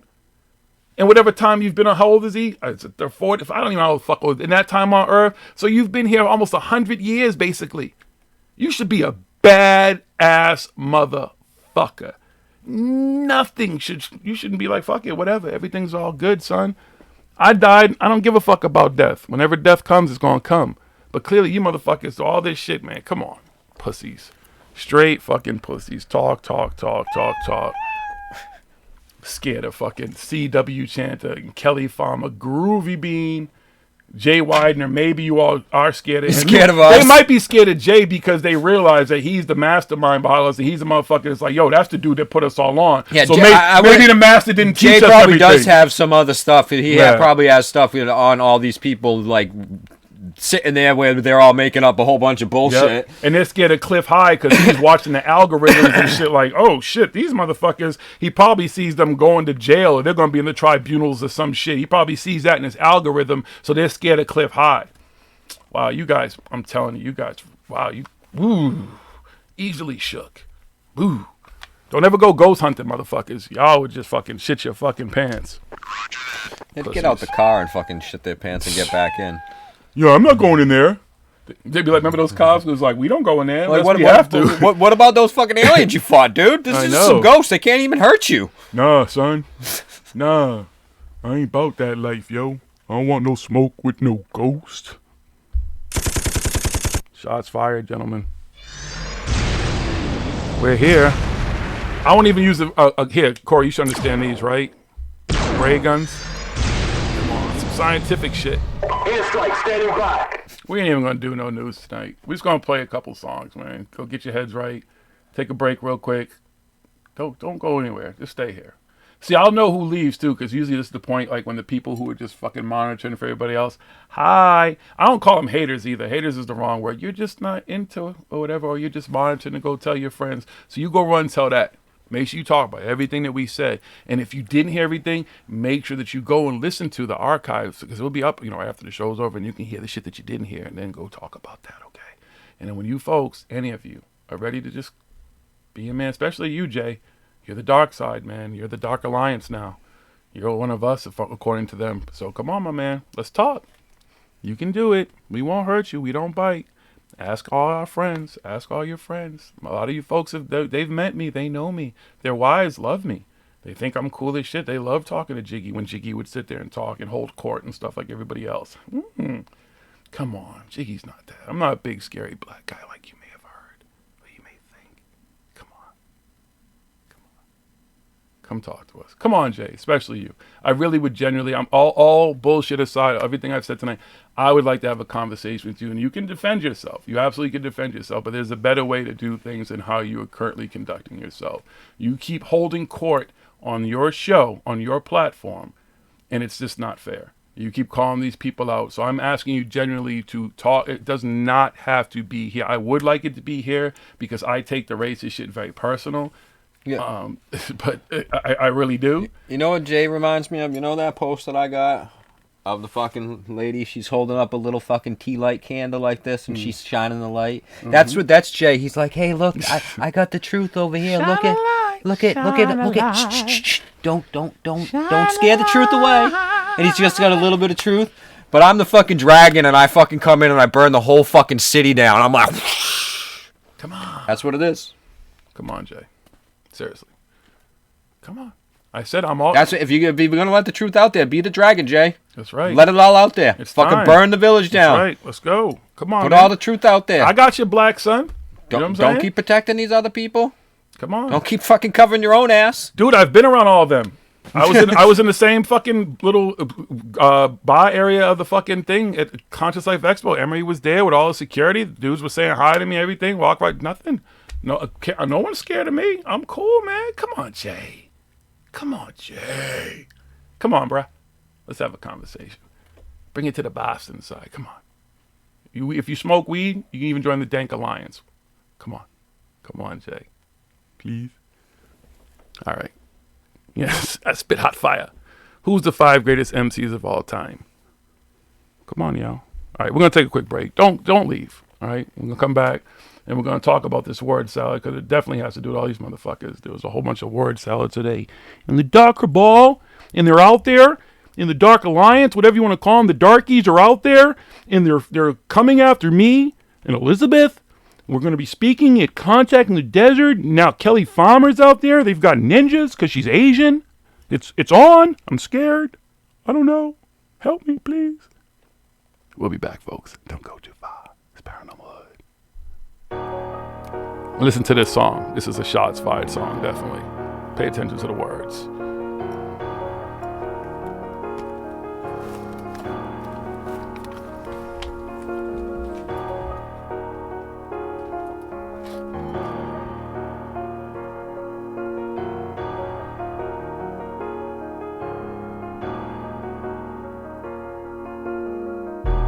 To be supreme, what are the odds of it? In a place where our wars define what honor is.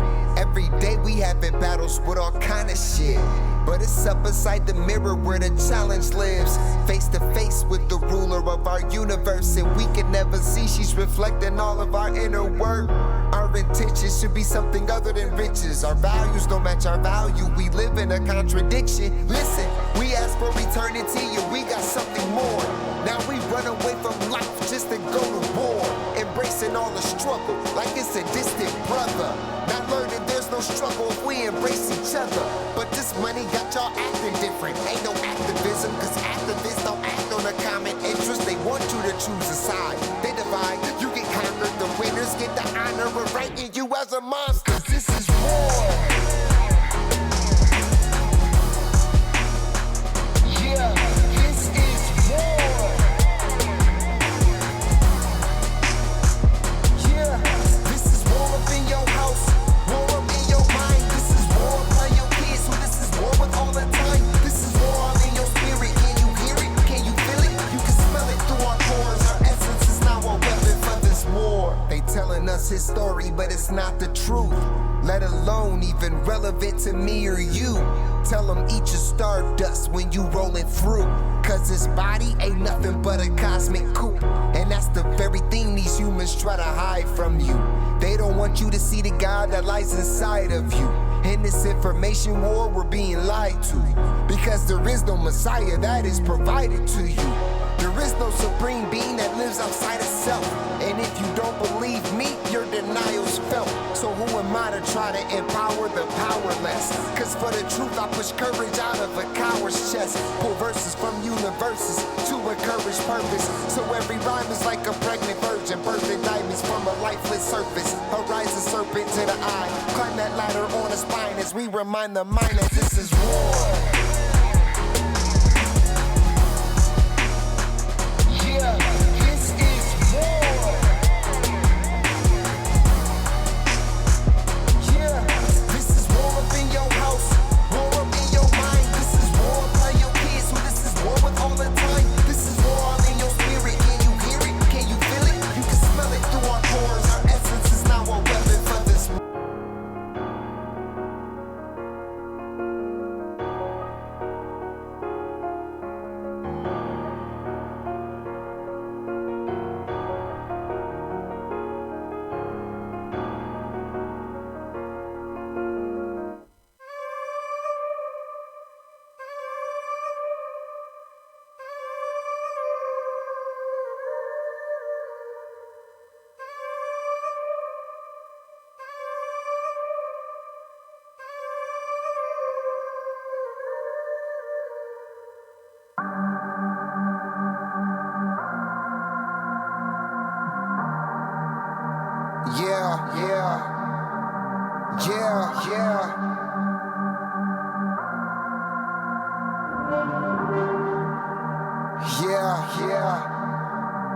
Yeah, look at me, I'm the one that you came for. I'm everything you ever wanted, no change though. I'm the cheddar, the green, the guap and the cream, the bread and the butter, but man make the dough. I'm the reason niggas kill folk and make the lies that you call true. I'm the reason why they call troops and drop bombs on the lands and they call truce. I'm the false truth. The American dream ain't nothing it seems until you believe and make me your king. Be slaved by me and these shackles are free. And they got diamonds, man, look how they bling. I'm the reason why they rap and the reason why they sing. And why niggas told gas just to jack everything. I'm your purpose for living, forget everything but my lies are our truth. Their lies are truth. If you catch us alive on a ride, I'll provide you with truth. Just listen to the lies are our truth. Their lies are true. Why you waiting on God to decide and finally realize it was all just a lie? I got my eye on you too, making sure you brainwashed through the YouTube. I'ma get your kids lost in the most views. Show them how I boss move, trying to fit in God's shoes. Spitting bars, no lawsuit. But when the consequences fall through, watch it all fall down till the goat don't move. As the violence ensues, I'll broadcast it all on the news. And tell you there's no choice but lose. And tell you there's no voice but that of my own. If you value your own, stay quiet or get silenced like phones. I am all in your home. I control what you do, what to buy and consume. I make truth out of lies, and if you don't comply, I send Jacqueline Hyde to make sure that you die. Their lies are true. Their lies are our truth. If you catch us in the lie, on a ride, I provide you with truth. Just listen to the lies. Their lies are our truth. Their lies are true. Why you waiting on God to decide and finally realize it was all just a lie? How you living is a lie. What you dreaming is a lie. What is best, how you dress, the power is sex. Even every choice is different, false pretense. Because their lies are our truth. Their lies are truth. Why you waiting on God to decide and finally realize it was all just a lie? Say goodbye to everything you knew. You're now faced with the demon in you. I'm the evil that you try to hide. Those thoughts of suicide, homicide, genocide. I'm hated, it's more masochistic. Hades couldn't fathom this shit. I'm the reason why grip exists, bitch. Put me in the room with the purists. Betty coming out like Judas. Show me all the truth and I shoot it. Put holes in the honest man movement. Cause the honest man stupid, yeah, the honest man useless. Ain't no money in the truth, and the love of money is my root. So as long as you dummies stay hungry for the bread like seagulls, I'ma spread evil on the wings of an eagle. arrows and olives. Now it's money and power. I took heroes and scholars and turned them to villains and martyrs. I'm a limitless author. Watch you paint a pic so sick with the blood of your kin and the tears of revenge. Watch my masterpiece unfold in the end. Here, you can see it better if you sitting on these rims. And I'll give you all of this money so you can have all of the influence. And I'll think it's all just so funny cause I gave you the truth. Now look what you do with it. Exactly what I wanted. Keep frontin', hoping eventually it'll mean something. Cause when it's all said and done with, I'll remain to do the same to the next generation of lames that can't love. Their lies are truth. Their lies are our truth. If you conscious and alive on a ride, I provide you with truth. Just listen to the lies. Their lies are our truth. Their lies are truth. Why you waiting on God to decide and finally realize it was all just a lie? How you living is a lie. What you dreaming is a lie. What is best, how you dress, the power is sex. Even every choice is different, false pretense. Because their lies are our truth. Their lies are truth. Why you waiting on God to decide and finally realize it was all just a lie?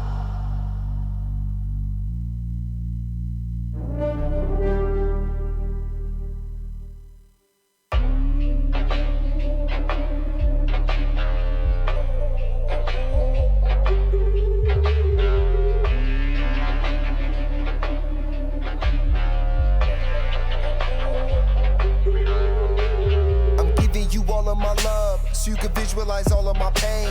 I scorch you with all of this fire, just to grow you with all of my rain. I'm giving you what I embody, cause what I embody is part of you too.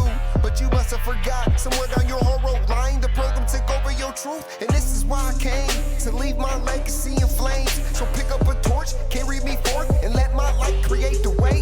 It's been too long playing slave. If I free this now, can we behave? Other than that of a creature that's strange. You wanna tame God, then capture his brain. Listen, a bird born to the cage thinks flying is ill. Yet, they don't wanna catch this cold. So, now they're alone cause the coop was flown. When that roof got blown, I shed the skin till the truth gets shown. Till that 10th gate open and we see that throne in the room where the gods are grown. Open your universe, immerse through this inverse, and see the path that we stumble on's made of self-hate. But if we valued each other over our different ways, instead of killing the strangers with hopes of better days, we would live forever instead of living for the grave. So show me your worth. What you bring in earth? Do you ever show love for the things that you hate? Do you ever show patience for the things that can wait? Man, show me your worth. Yeah, show me your worth. What you bring in earth? Do you ever give something that you can't get back? And you ever see the truth then lie about the fact? Man, show me your worth. Yeah, what you bring in earth? Will it save and protect, or will it get paid and neglect the rest? Or do you preserve and respect what's left? Man, show me your worth. Yeah, show me your worth. Too many souls walk around here front. You can have all that money and still have nothing. All of my small motherfuckers show me something. Yeah, fuck the Messiah. Fuck the Messiah. Cause me, I know the Most High, and I know where that infinite dwell. So why would I go outside of myself and lie to myself? Fire and light all up inside of myself. Yes, I am God. They wanna separate everything great. Tell me to wait on the savior of space. Meanwhile our people are dying and they just replying it's coming, just wait. The fuck do you think? I mean really just think. Languages play DOS to the brain, so everything spoken is framed by shape. You can give knowledge to a man, but you can't make him think. I am just bridging the bird and the snake. Further my verses get under the surface, the more I reveal what is under my face. I am indeed multi-dimensional, human supreme. More you connect with the words that I speak, just know I reside in the spaces between. So fuck your Messiah, fuck your Messiah. Cause me, I know the Most High, and I know where that infinite dwell. So why would I go outside of myself and lie to myself? Fire and light all up inside of myself. Yes, I am God. So show me your worth. What you bring in earth? Do you ever show love for the things that you hate? Do you ever show patience for the things that can wait? Man, show me your worth. Yeah, show me your worth.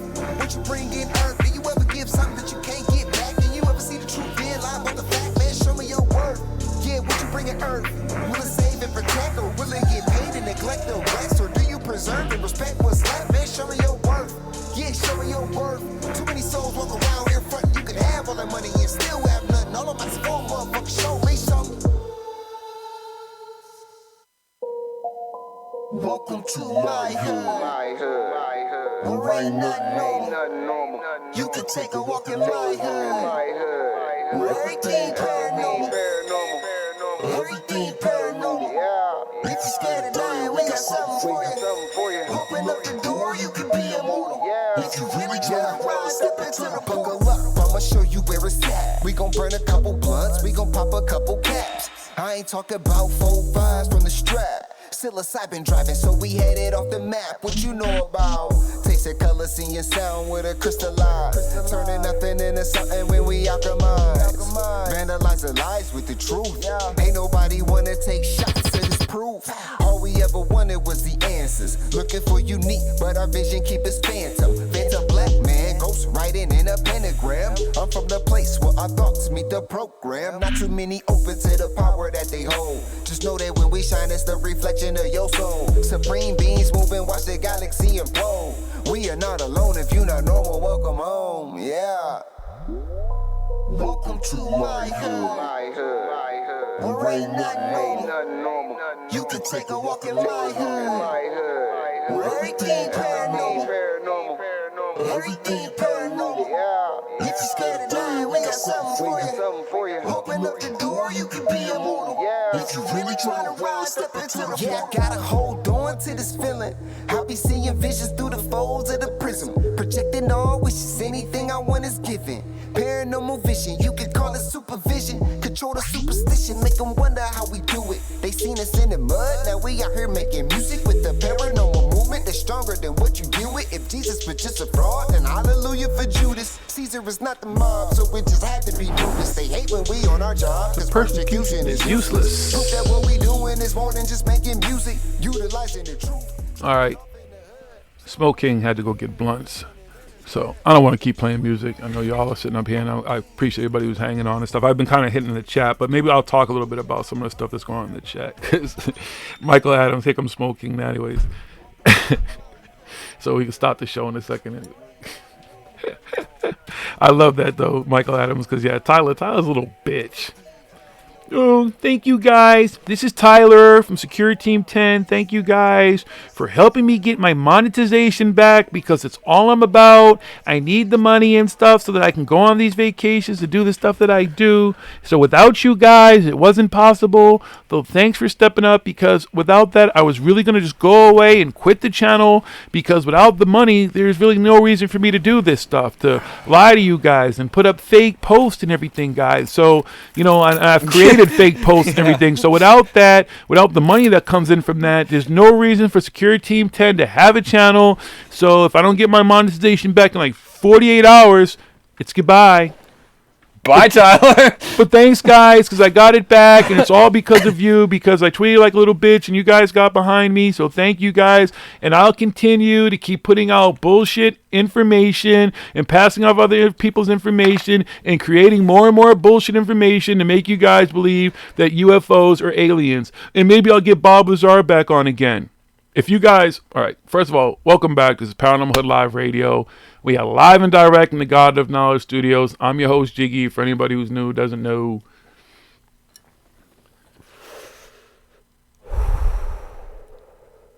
I am the Smoke King. Yes. So, for anybody, if you don't follow Steve Cambion, I please suggest that you do, especially his YouTube channel. He's going to put up his most recent show, which was on Fringe FM, which I've actually got to listen to.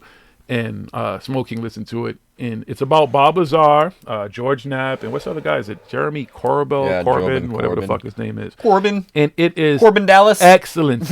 Excellent work on Dallas. Mr. Lazar. And I really, really enjoyed it. And again, we've talked about Bob Lazar and stuff recently, so even more evidence about Mr. fucking Clown Shoes, as CW likes to call him. People like that. Clown Shoes. A whole lot of clown shoes going on. Shout out to CW and Kelly. They're over there at Contact in the Desert. Their pictures, every fucking volunteer, hotel security, the maids, the cockroaches and shit. The aliens all have a clipboard with pictures of them on it. Do a live show with them, live from Contact in the Desert. On the inside, we got insiders there. Somebody tweet them, see if they're capable of coming. I don't know if they even, because when I went to I don't think I went to yeah, I actually got that on Thursday night. But I don't think I went the first night. I don't know what the fuck I did. I don't remember, whatever. But we're back, and we're talking about word salad. And I told you, I already explained the word salad of the day and shit. They're putting out there the fucking fake fucking report of the infiltrators, the people who are coming to contact in the desert. Kelly Farmer, the ninja, C.W. Chanta, the Groot, ICW Chanta. Poor Groovy Bean. Who is she, like Rogue? I love her hair. She got awesome fucking hair. Like Rogue or something. Maybe she's a mutant, or maybe she's Captain Marvel or some shit. Miss Marvel. She's going to come and do something. And well, Jay Wyden, I don't know. He might be an alien. Maybe that's what he is. Maybe he's an alien infiltrator. He's the puppet master. Bum, bum, bum. I don't trust that dude. Come on, Jay. Answer some questions. We're right here, bro. We won't bite. I promise. We won't hurt you. We won't. It'll be a cool conversation. We might learn some stuff, too. You're a smart dude. You talk really well. You should be able to just put it all on the table, man. Shut it down. Shut it down. You've been on here before. Oh, I was like, I thought you were about to play something.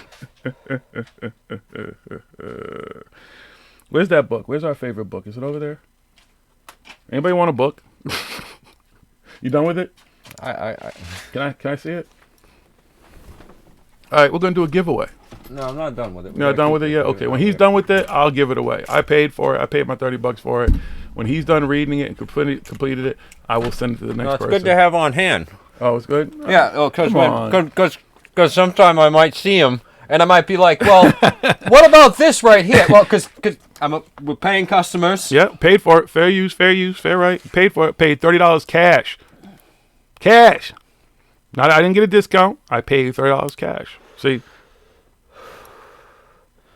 He wants to send cease and desist letters for asking questions. What's that say? Forbidden knowledge. That's not his picture. Forbidden nonsense. There's a whole book full of it. He puts forbidden knowledge all across people's pictures. The compendium, C-O-N pendium of the Emerald Tablets. I could just hashtag shit all day. People's artwork. He wants to send a cease and desist because I asked him some questions. Shame on you. Shame on you. Let's read. I even told Jay he could jump in the chat. I guess he didn't want to. He didn't want no parts of this. I didn't see what you wrote. Is someone there that needs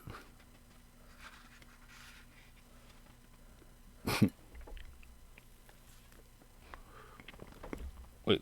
The players are all arriving. Church is there, Bosley, Chanter, and so many others. It's going to light up on social media soon. The meet and greet is tonight. I had tickets. I was going to go. I just couldn't. But I was there last year. But it all depends. Again, these people really... Jimmy Church is very personal. I've sat down, talked to him. I've jammed out with Jimmy and a bunch of people. Like, there was really like a jam session after Portal to Ascension. The guy always buys me a drink. He's very cordial. I've asked him, get on the show. I've never had to reach out to him because kind of the way he says it is kind of dismissive. According to Billy Carson, he's asked him a ton of times. Not knowing that this dude is a fucking pathological liar now, I don't even know if that's true. But again, I've met Jimmy. He's never had a problem with him. He's always been cordial, but I've put it out there, but it just doesn't seem like something he was interested in. And I would go fade to black and listen to it and then comment and send him questions. I'd ask him why he doesn't play more hip hop because he's really into music and stuff. Never responds. He responded to everybody else. So I don't know. Again, maybe he's one of those folks. But they're all there. They're all always there. And they'll all interact. But who knows if Chanter will be able to interact with them. They could be dismissive. The way, from what I've seen, David is he just kind of, he talks to who he wants to talk to and then he makes his way out. You know, Billy rarely saw me at Conscious Life Expo. His homie, his dog, his boy, who he wanted me to look out with his back because somebody threatened him for contacting the desert. But Billy talked to me, didn't come see me speak at Conscious Life Expo. I don't know, man. Wow. I don't know either. So you all want to hear some word salad? So the first thing we must do is analyze what the word alien really means. The reason why is because I truly believe, he just believes, that the Emerald Tablets were written by an alien entity named Thoth. Fair use, fair use, fair use. The book is in our hand. We paid cash for it. Before we proceed, let us analyze the word alien. That word scares a lot of people. Just the sound of the word as it's spoken incites fear and horror in most people. Why is that? Could it be the decades of negative programming that we have received from television and movies that depict all aliens as monsters coming to destroy the human race? It is usually some slimy, grotesque monster or scary entity that tries to eradicate humans from the face of the earth. I am here to tell you that just as we have good humans and bad humans, there are also good aliens and bad aliens. Good and evil permeates the universe. It's yin and yang. In a nutshell, it's the duality of the page here. Universe. With that being said, let's take a much closer look at this. Let's take a... Hold on, because this guy's all about spelling stuff. Let's take a closer look at the work Alien. That's in his book. That's in his book. It's edited. It's an edited book by his. He had a whole big YouTube. He got a certificate from MIT. Live? No, he had a live thing with his editor. Oh, the greatest editor, the greatest everything about his book and everything. He goes all over there and he shits on people if you use your and you spell it wrong. If you don't use apostrophe and RYE, or you spell it YOUR and it's supposed to be YOU apostrophe RE, he goes he literally flips out people all the time all over social media for doing that. But here in his book, that's just the first one because it's full of them. A whole book full of them. Oh, you know what? I don't even think he edited this thing. Son, cause I'm not all about that, and I know I send messages, and I have big hands and small devices, and I fuck up things, and I'll hit the send before I want to and stuff all the time. So even his text messages, I mean, but hey, what do I know? But he got a certificate from MIT last year, son. Took an online class and came and got a certificate at MIT. But see the thing, the MIT thing, is people don't realize what it's a psychological thing. He's just getting stuff that so he could psychologically fuck with people more. That's what that course was and stuff. It's a psychology course. But it's from MIT, yo. He went to MIT. The Webster Dictionary says that an alien is a creature that comes from somewhere other than planet Earth. Then it highlights the word extraterrestrial. Now let's look up the word extraterrestrial and see what they have to say. The dictionary says the word extraterrestrial is defined as or originating, existing, or occurring outside the Earth or its atmosphere. Extraterrestrial life. So once you analyze what alien is, you discover it is simply life that did not originate on the planet Earth. Just like when we Earthlings travel to other planets and moons. For the perspective of other worlds, we would be alien visitors. And I would like to think that we are not grotesque monsters. Well, we may be to them aliens. They might not. They might look at us and be like, whoa, what the fuck are these fucking things? Get off our planet. How do you know, Billy? It's a pretty big assumption. I would like to think that too, though. I would like, I'm fucking pretty good looking. I like to think that everybody in the universe thinks I'm good looking. But wait a second. Wouldn't that just be somebody with an ego fucking issue? You know what I mean? Now that I think about it too, I wish I had those pictures. He really just had a picture with him, some professor holding up some. No. Here's the other thing about this. I got that shit online and then came up here to MIT to just go meet the professor. I'm like, let me take some pictures. Here's a great thing with people who toss word salad. They cherry pick an awful lot. This book here, I guarantee you, if we went through, plagiarism website, a good deal of this is plagiarized. Because he just takes articles from, again, he just shitted on a couple of lines ago, shit all over, TV and in the news and media and everything like that. But, wait a second, here's this. Here's a very interesting article that was released by the Associated Press. Published by Fox News. Oh, really?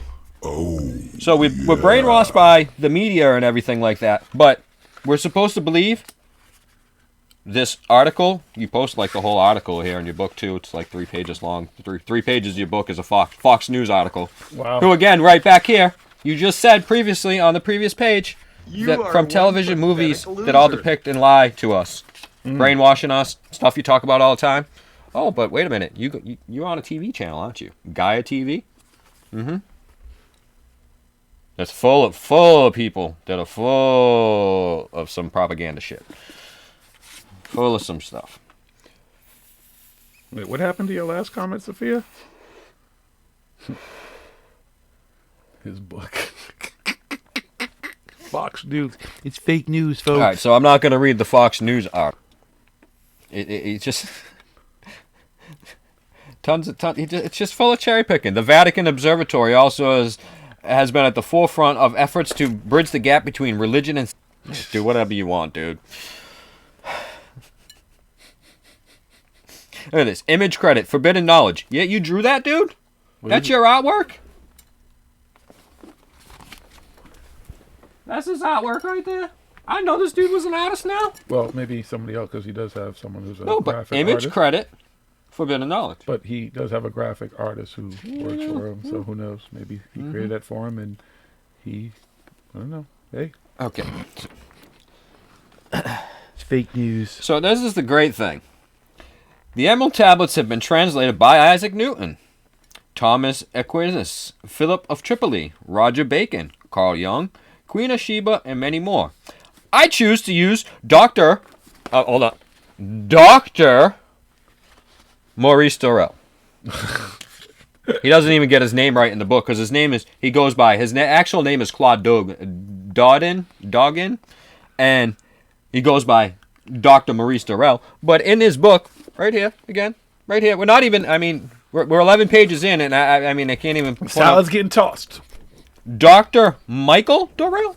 Now, if you go Google Dr. Michael Dorel, you might find some obscure link to it, but the author of the Emerald Tablets of Thoth, which this book is based on, was written by Dr.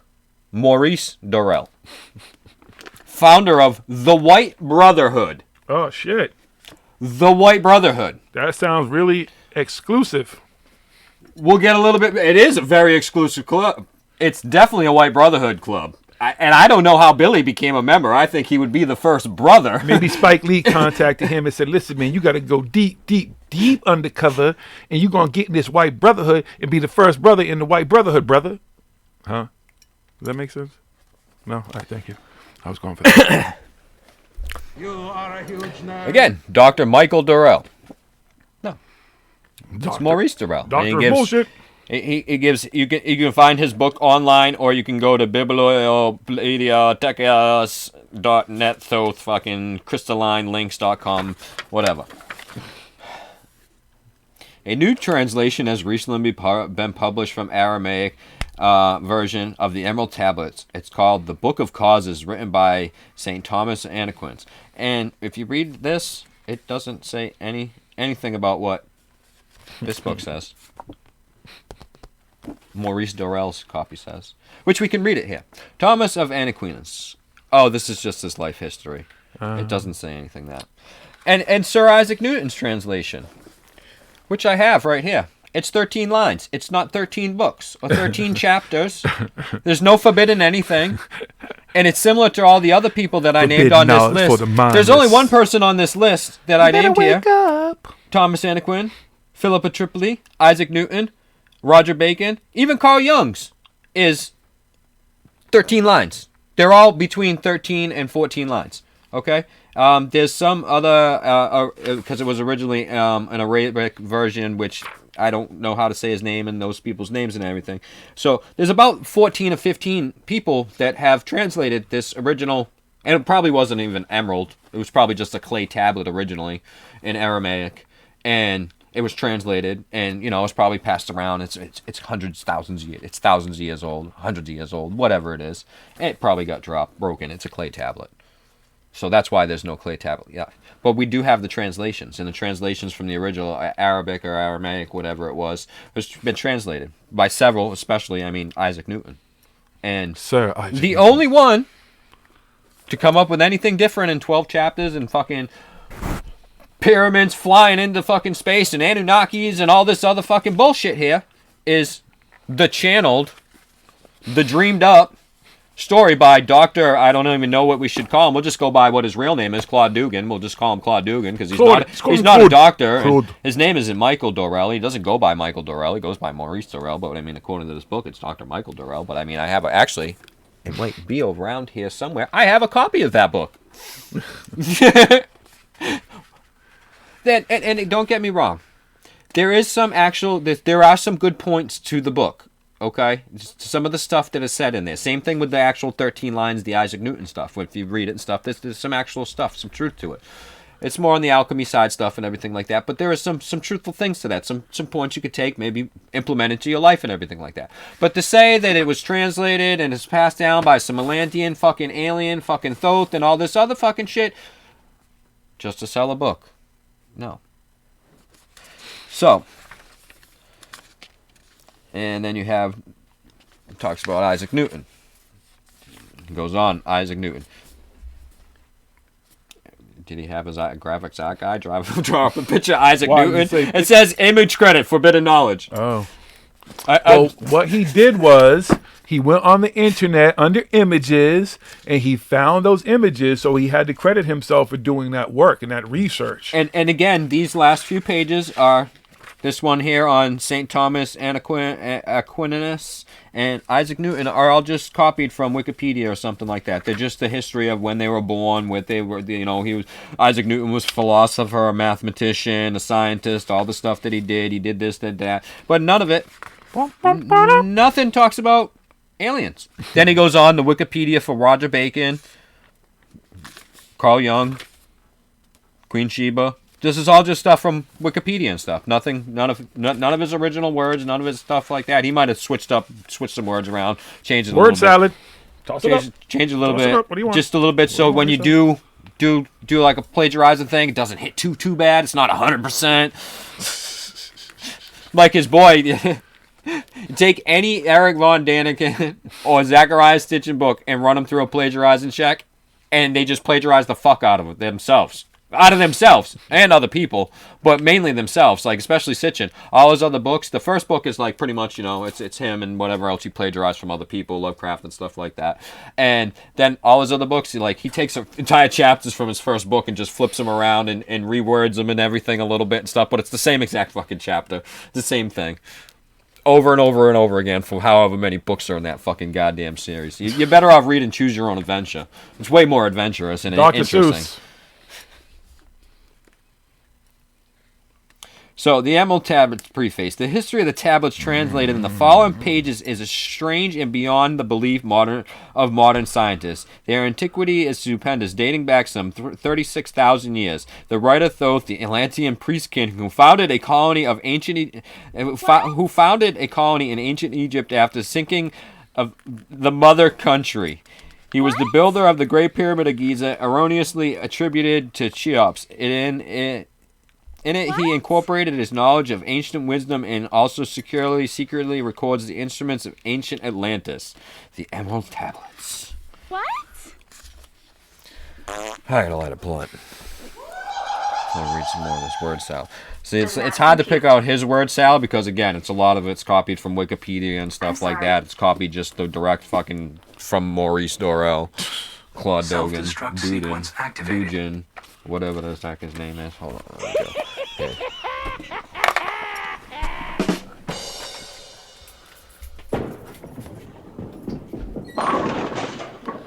Are you folks enjoying the word salad? Shit is hilarious. And this motherfucker was calling our shit crackish and what was the other word? Shitty show and everything. And he's supposed to be the educated man who went to MIT. And I wish, because, he blocks us. Big Dr. Carson, Mr. Peace and Love and everything, had a problem, just started blocking everywhere. My man went on a blocking spree. He was like, block, and you get a block. And out of his 16 accounts, but he still has 30 other ones that he doesn't block you on. But I don't got time to be trying to ghost follow that motherfucker and go fuck himself. All this fucking word salad and bullshit. This dude is fucking...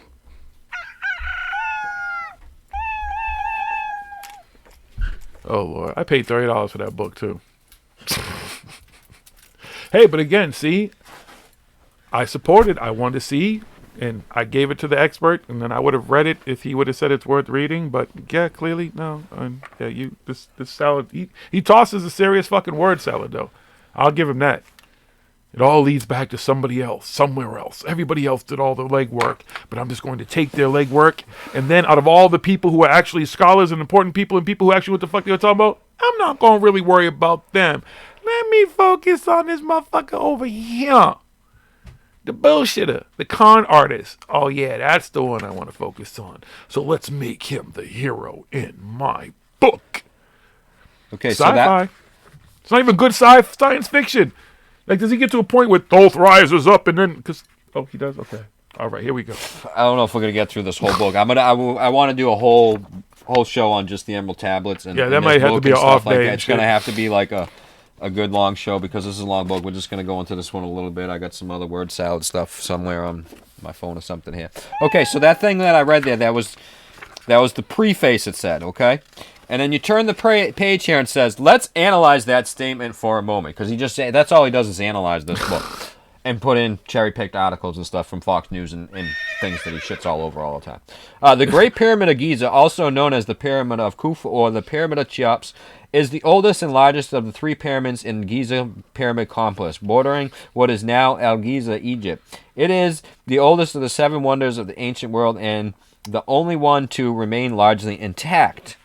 Again, he might have just thought that up off the top of his head, but it does. What's that sound like? Especially if we go to Wikipedia right now and read about the fucking Great Pyramid of Giza fucking plateau. As That's I what stood it is. before this immense structure, I find myself overwhelmed. Sorry. Let's see if he interjects any actual bullshit into this. Oh, he According to the ancient Greek historian Herodotus, Khufu, a.k.a. Cheops, enslaved his people to build his pyramids. Keep in mind that the proposed methods of mud ramps, the only problem with this theory is the mass of the ramps would actually, he's still with the mud ramp theory. That's fucking a theory has been fucking thrown out the fucking window a long time ago. Not in his book. Not in this. Last year. In mud flood, too. I bet he believes that. He Maybe puts they it, used the that's ram what I throwing mean. the mud flood. They just pick things that people might have heard and that anybody who's actually interested in this stuff is going to know. It's up to date with the modern Egypt theories and stuff like that. So he just puts that in there. It doesn't mention any other ones. The only problem with that is the mass of rams would actually be far greater than the mass of the pyramid itself. This is why we need to pay close attention to the Emerald Tablets, because this 3,600-year-old text states that Thoth built the Great Pyramids, which would date back the age of the pyramids considerably. Once you go back in time, 2 full processional periods of the equinox, you then arrive at the time when the Sphinx is aligned with the constellation Leo. Now the apparent weathering of the Sphinx and its erosion makes sense. Well... See, now, if he was up to date on his things, they don't think that it was originally Leo the lion. They think it was Anubis. And it was a jackal. Or the dog-headed thing. But there's still theories. Nobody knows, and we probably never will know exactly what it was. Erosion, he hangs Even out though with Robert there are some Stock. stuff that show it, but that's more later date stuff that show when they changed it to a lion. So we're not sure if it was a lion or if it was a dog. Those are 2 very common things in Egypt. Now it goes back to the preface. For some 16,000 years, race among which he had and his followers had settled had been raised to a high degree of civilization. Now here he is. This is great. Oh, he might have actually taken that when he was in the pyramids. Thoth wasn't. Now this is him again. Thoth was an immortal that he has videos and they edit and they make it look like he's going into the halls of Amentian and they take off in the Sphinx as a fucking spaceship and everything like that. The dude legit thinks he's Thoth. Oh yeah. He thinks he's the reincarnation of Thoth. We got another David Wilcox on our hands. He's reincarnated. I can do this hashtag shit all day. Reincarnated, get it? C-O-N. I can do this all day. I'll be here all week, folks. You can leave a tip at the tip jar at the end of the bar. My brother will be on piano. It's just a rainy day. Come on, sing along with me, folks. In later times, the descendant of the god became the pyramid priest, by which Thoth was defined as the great god of wisdom, the recorder in the ages of darkness which following his passing. In legend, the halls of Amenti became the underworld, the halls of the gods, where the souls passed for judgment. That's where the dark force went. The opposite of the justice League. Okay, now this is him. Solomon Grundy. So are you seeing that Thoth was defied many years after he left Kem or Egypt, as his legend was passed down through the ages? He became a god to the humans. The gods became priests, and the halls of Amenti became the underworld. Here you see the start of a cargo cult-type like religion forming. Freudian slip. Freudian slip. He's got to check his words, his salad, when he's tossing them words up in there. Okay? Because he's forming a cult around this fucking dude Thoth. Let's just interject and find the stuff that he's doing. It must be this stuff in the dark stuff here.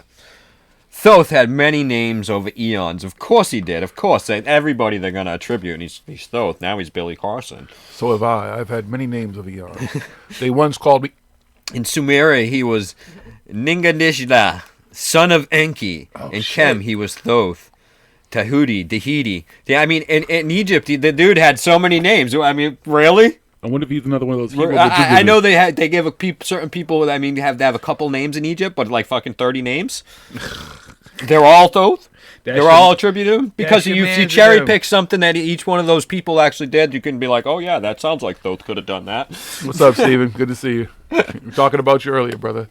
We gave a shout out and a point out to your excellent work on Bob on the show. Yeah, so we listened to most. I've listened to most of it. Jiggy probably had heard the whole thing, but the little one running around and stuff, I'm not able to listen to the whole thing. But what I've heard so far, it's awesome.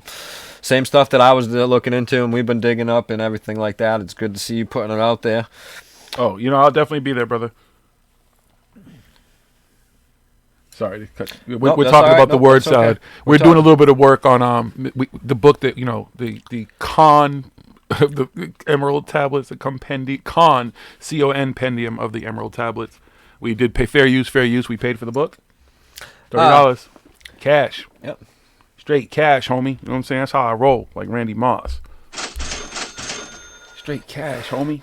Let's see. Oh, and in Rome, he was Mercury. Oh. In Greece, where he became known as Quasicodal and Kukulkan. Damn. Excellent. Oh, this guy, I mean, it's like, sure, call me whatever. Love his pictures in front of the pyramids and shit. I know, they're such beautiful pictures. They just show him so eloquently in his Gucci and Armani and his woman standing there posing, just sitting in front of the pyramid, sitting in all these cool places, showing them from the outside, showing you what a great view he has as they slide down sand dunes and make their way perilously through nothing and show you nothing that you have not seen 1,000 times before or possibly have seen yourself on the same tour to these same places where many people go daily. Fucktard. Yo, get you a passport, son. Billy Parson got a passport. He the only one, yo. He going out places, son. Yo, he told Smoking he to get you a passport, man, and go first of all, do some, one of his things that he always said was, I like to think that once I teach people stuff that they become researchers for me. That they do the research for themselves, because I make them think. You created monsters, motherfucker. You like Jay Widener. See, but you created good monsters over here then. Yeah, if you want to take credit for that too. This is some nice fucking word salad and stuff like that, because there's no... Toss it up. Let's go. Nothing is actually confirmed on any of this stuff. For those that do not know, the land of Kem or Kemet, let me briefly explain. The land of Kem was an ancient name for the land of Egypt, and both words, alchemy and chemistry, are derived from it. Thoth was the god of wisdom, and he taught this to humans in ancient times. In those times, Egypt was called the Black Empire and was referred to in the Old Testament as the land of darkness. Among those, some of that's true. Some, again, since it's just to listen to the stuff that he tosses in here. Among those were the pyramid priests who carried with them the emerald tablets as a talisman by which they could exercise authority over the less advanced priestcraft and races descended from other Atlantean colonies. The tablets were understood from legend to give the bearer authority from Thoth. So that's why there was a bunch of slaves over there. No! The book is full of racist shit. Hey, hold on a second, folks. Can folks go give thumbs up, please? Can y'all remember to do that stuff? Thumbs up, share this, yes, let please. People know, post it, share it, let everybody know that come and watch us and everything. Share it. That's what you got to do. Come on, moderators. Y'all got wrenches for reasons, man. You believe in, you watch it. That's the one big thing that you can do. Y'all be with them wrenches and everybody else's shows telling them to do that stuff. Share the videos. Share Steve's, share ours, CW's. Kelly's, Mysterious Forces, Joe from the Carolinas. Not even a fucking chapter 1. not even. When I visited, this is great because this is for let's see what fucking kind of bullshit he fucking talks about his trip. When I visited Teotihuacan in October of 2016, my archaeologist taught me something very interesting. Neither the Mayans nor the Aztec founded or built Teotihuacan. Oh well, no shit. I mean, you're gonna put. The city complex, what already... love the way that he writes. This city complex was already there when they arrived. Should be, this city complex was already there when they arrived. They simply inherited what was already there. One of the biggest falsehoods about the Mayans is they were responsible for building the pyramids, as well as the surrounding areas. However, this does not seem to be the case. Once you begin to research the historical timeline and settlement and trade in that region, you begin to see we have been misguided in our understanding about who the real architects were. Matter of fact, the name Teotihuacan is actually a name made up by the Mayans because nobody knew the name of the previous civilization that established them. That part's true. A cutaway drawing from the front, which... with the stairs leading down to the tomb deep beneath the pyramid, which fucking King Pakal's fucking rocket ship, fucking rocket man, burn another fuse up here alone.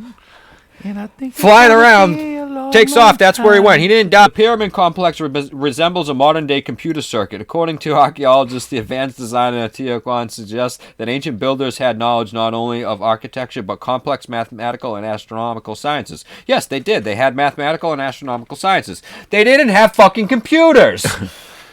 They had a Mac, yo. You know, they found the thing, and it was the Mac, and it had the USB. Do you know how long plastic's going to be around for? Ever. Thousands of years. Thousands. Like the future people, the aliens, or the future survivors are going to be like, yo, what the fuck? Ain't going They're going to build everything. Anywhere. The next civilization after civilization crumbles will be built out of plastic. They're going to figure out a way to use plastic for everything. If you get to time travel to the future, they're going to be like, yo, they live in like plastic houses, plastic huts, they buy plastic cars. Everything's going to be plastic. Plastic. They had all this stuff, yet they were building, stacking stones. Yo, they played Jenga. Stacking stone pyramids and stuff. Dude, they came here to play board games. They would have had must have had some kind of advanced metals to fly around and fucking spaceships and stuff like that, you know. No, they had rockets. They toured the galaxy in rockets. Okay, so all right, complex. And one of the things that is just incredibly amazing and different from all the other ancient sites is the fact that from the air, city layout strangely resembles a computer circuit board with two large processor chips, the Sun Pyramid and the Moon Pyramid. Researchers have also found numerous and remarkable similarities to the great... I mean... Do you know how many different fucking circuit board layouts there are? Somebody just literally fucking looking through circuit board fucking patterns and found one that looked like fucking similar to the fucking layout of this fucking structure. It was like, oh my god, it's a fucking computer circuit board. We just figured talks all it this, out. and then he turns around with this. It was a giant computer. Mother, It's I a can't giant stand computer. this guy just all this and everything is just, and I don't need this, and that's all it is. That's all it is. Just Google images of computer circuit boards. You're gonna fucking see hundreds of fucking thousands of different fucking layouts and configurations. That's all they did. That's all this picture is. It's just they took a picture of somebody fucking a circuit board. It's probably from a fucking Nintendo or something. Let me look at it. Nope, that's not a Nintendo. Can't really tell what that one is from that. It's probably something from maybe a ColecoVision or some shit. It's something fucking really it's something out of the fucking 80s. It's a fucking It's a Commodore 64. It's a really fucking. It's not a very advanced fucking circuit board. So the fucking person who thought up this theory, because it wasn't Mr. Billy Carson. It wasn't? It's not. He's just regurgitating somebody else's bullshit, because this shit's been passed around on the internet for fucking years. Like a bad hooker. For years, it's been passed around. Okay, so whoever thought this up in 1986, it was probably fucking Pete Peterson, the founder of Cyberdyne. Watch out for the Terminator, Pete. That's right. I'll be back. He was like, yeah, that computer circuit board that I fucking came up with, I got that idea when I was in fucking Mexico. Yeah, I did that. With the fucking pyramids on the moon and shit. Me. Okay. He was only one of the backstory. This is all Billy's words. Okay, word salad. Here we go. Give us some more word salad. Word salads.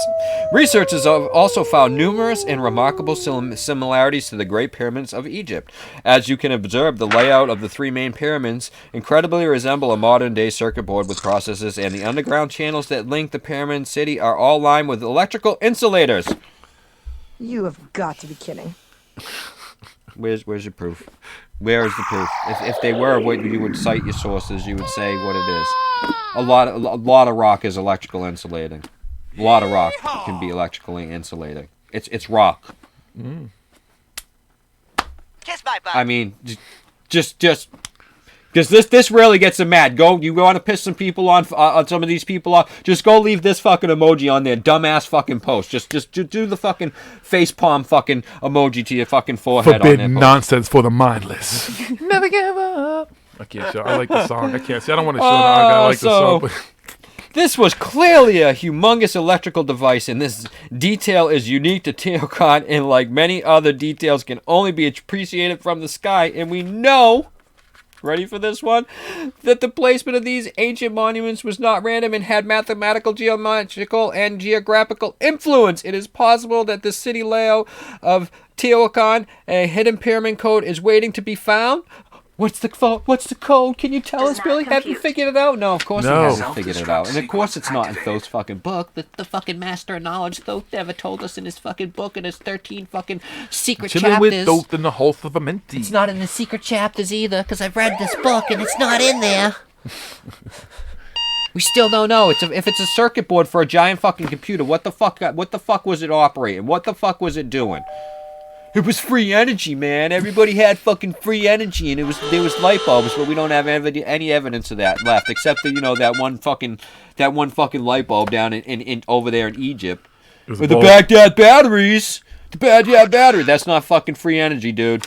It's a fucking you fucking. Just fucking toss it up there, people. Toss it up there. Oh boy. We can do this all day. Hundreds of unknown metal objects were found buried there, and the pyramid complex aligns with Orion, just like no shit. Dude, okay, if they had computers and shit, do you think they'd be worried about looking at the fucking sky? How many people nowadays look at the fucking sky? Go back though 100 years before we had all the distractions that we fucking have now. Wow. What did people do? They looked at the sky. They sit on their front porch and they looked at the sky at night, or they sat around. They sat around campfires and drink stuff. some lemonade. I mean, some people would go to bed when it got dark and stuff like that because they were up at the fucking ass crack of dawn, fucking with the chickens and the cows and fucking out in the fields with the corn and shit like that and everything like that.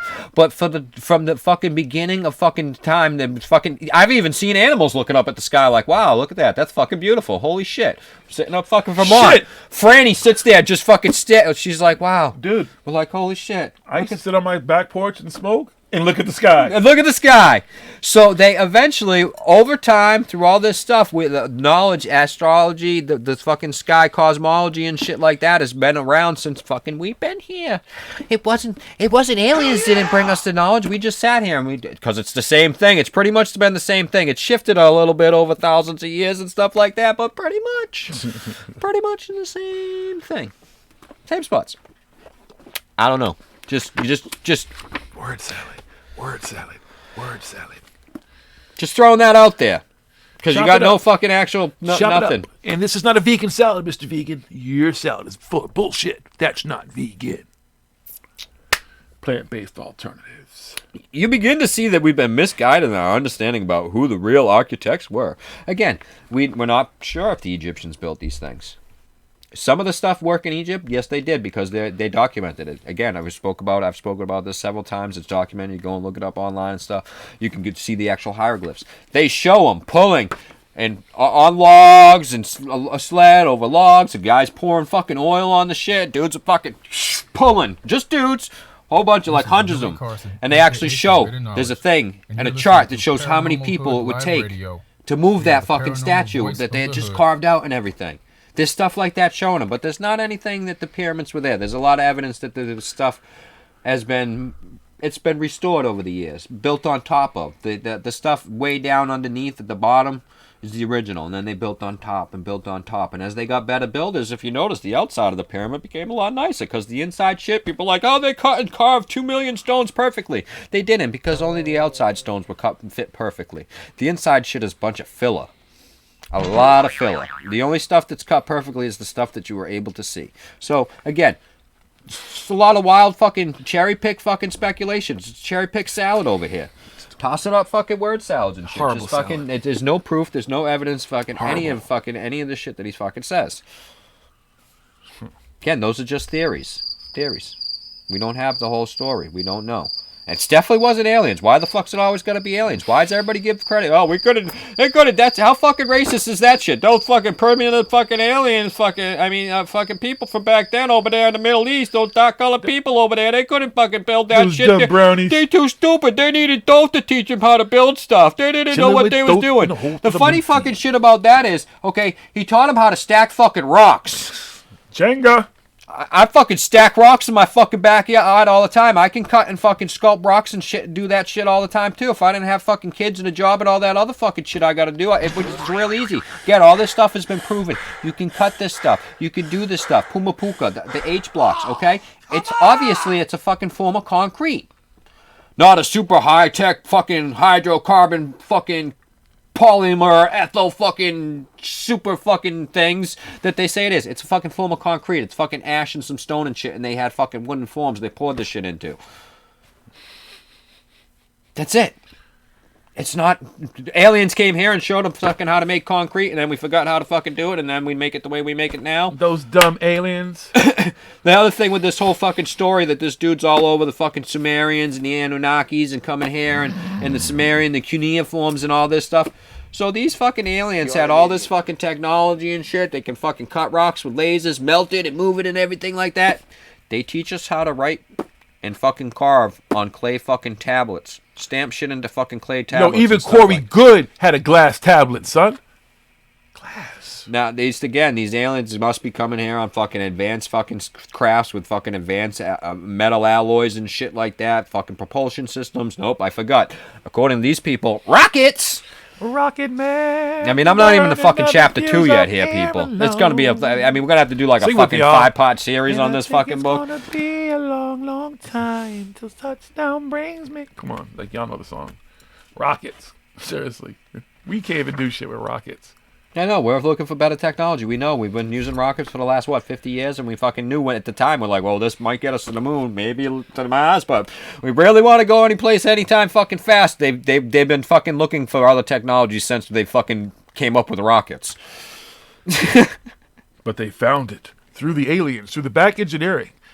People like Corey Good. People like Emery Smith who have spent time working on this alien technology. I love this, okay? Now I am moving on to the pyramids. Bob Lazar. Aligned to Orion, all right? The pyramids of Giza, pyramids in China. The base of the pyramid of the sun is the same size as the base of the pyramid in Egypt. The height of the pyramid of the sun is exactly 50% of the height of the Great Pyramid in Egypt. Both are built on top of aquifers. Now, here's where some word salad and some fucking fudging the numbers and stuff comes in. Chef it up, son. It's kind of, you got to really look and know about numbers and stuff and go and look at the actual numbers and stuff. But this is my thing with, because I don't know if P Crack's still in there and anybody who, fan of Randall Carlson and stuff, even Graham Hancock and stuff, they kind of do this and stuff.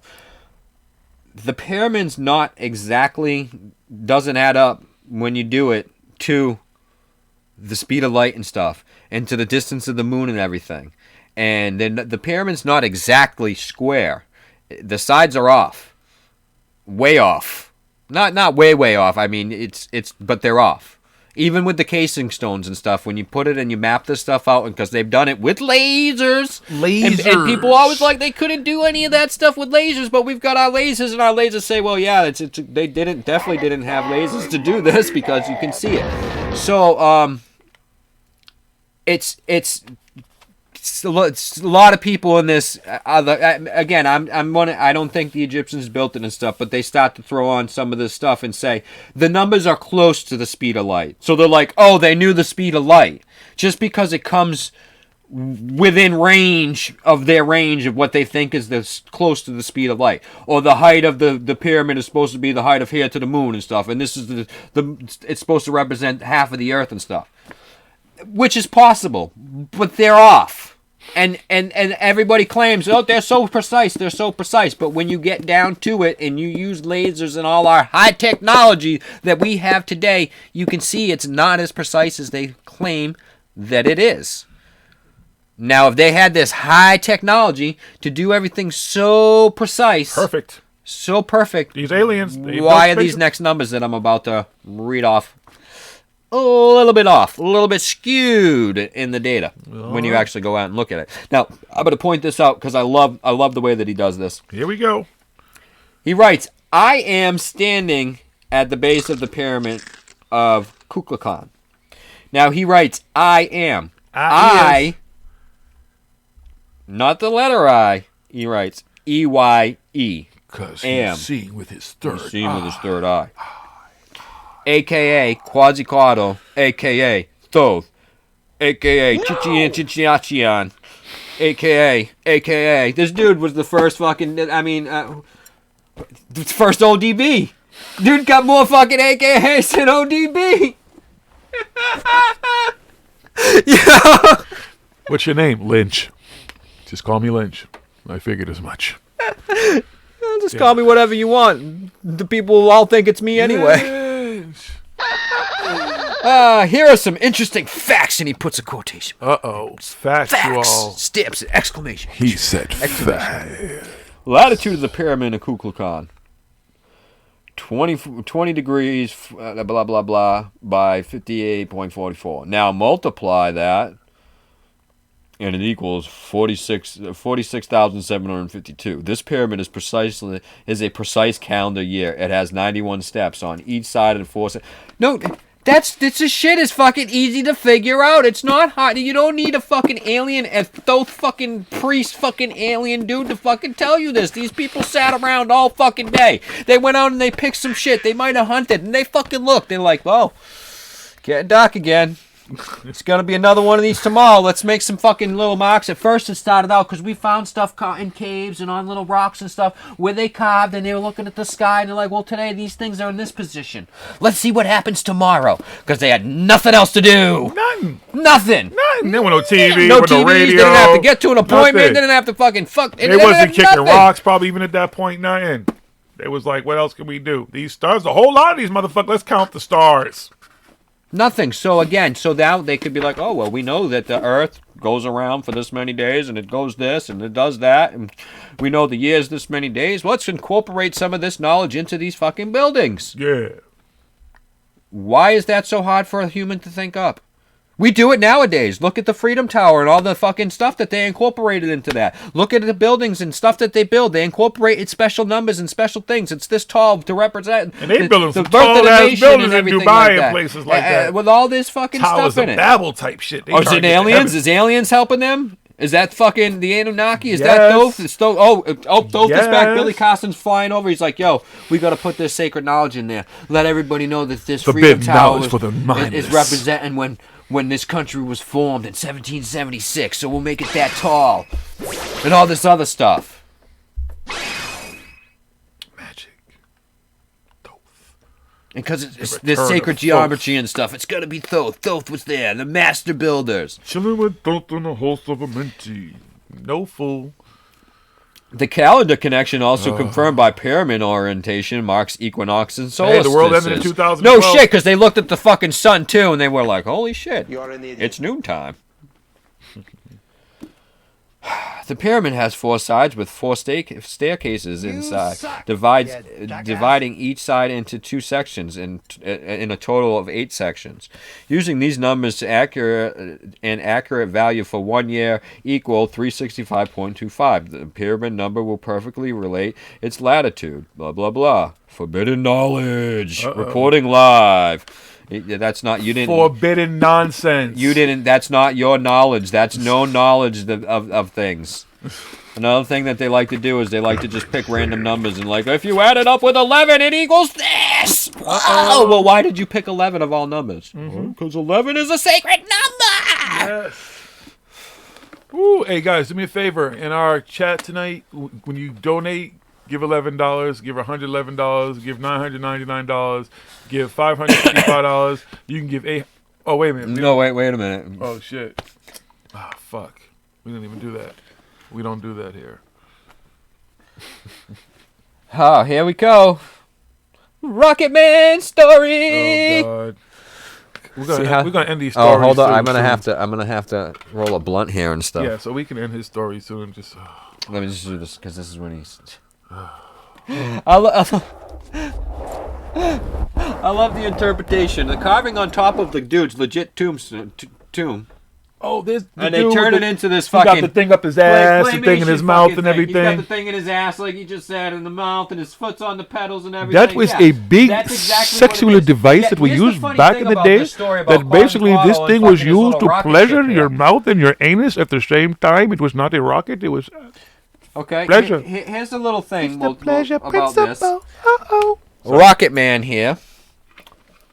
When I posted on Instagram TV or whatever the fuck it is, when you can post up like a 10-minute video, I posted up a 10-minute video, about 10-minute video, from Ancient Aliens Debunked, where they totally break down and destroy this fucking ancient rocket fucking story. Wreck that shit, son. Destroy it, rip it apart. If you ain't seen Ancient Alien Debunked, which I'm sure most of you have watched it, it's good fucking star plays. They're fucking great. Lots of sources. Fucking tear all this fucking Anunnaki fucking ancient alien shit apart. I wish it would have been true. I would love it fucking to be true, but it's not. As much as I believe in it, it's not true. So, and this is the funniest shit. Now, if he says he pays attention, watches us, does whatever, notices our post, because he would like stuff, would comment, whatever, sometimes. He left a comment on that thing, thumbs up, 100. Now, he either didn't read the description that I put in that at all, didn't watch it, or even listen to the 1-minute clip that Instagram shows you before you have to click to watch the rest of the video on Instagram TV. And just was like, oh yeah, he saw that it was fucking Quetzalcoatl rocket fucking man shit, and he was like, yeah, 100, I believe that shit too.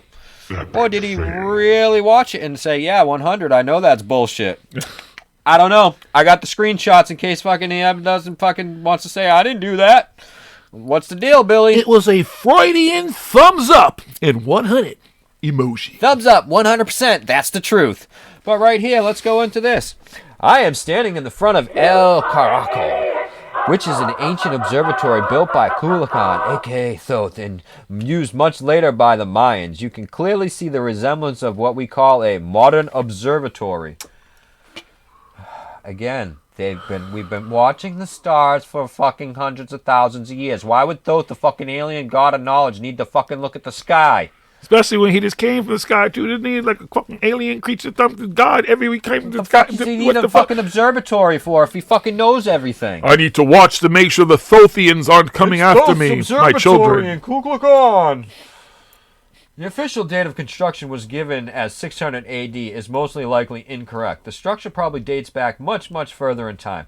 El Caracal seems to be carefully aligned with the motion of Venus. Venus has tremendous significance for the Mayans. The brightest planet was considered the sun's twin and the war god. Mayans later used the changing position of Venus to plan appropriate times.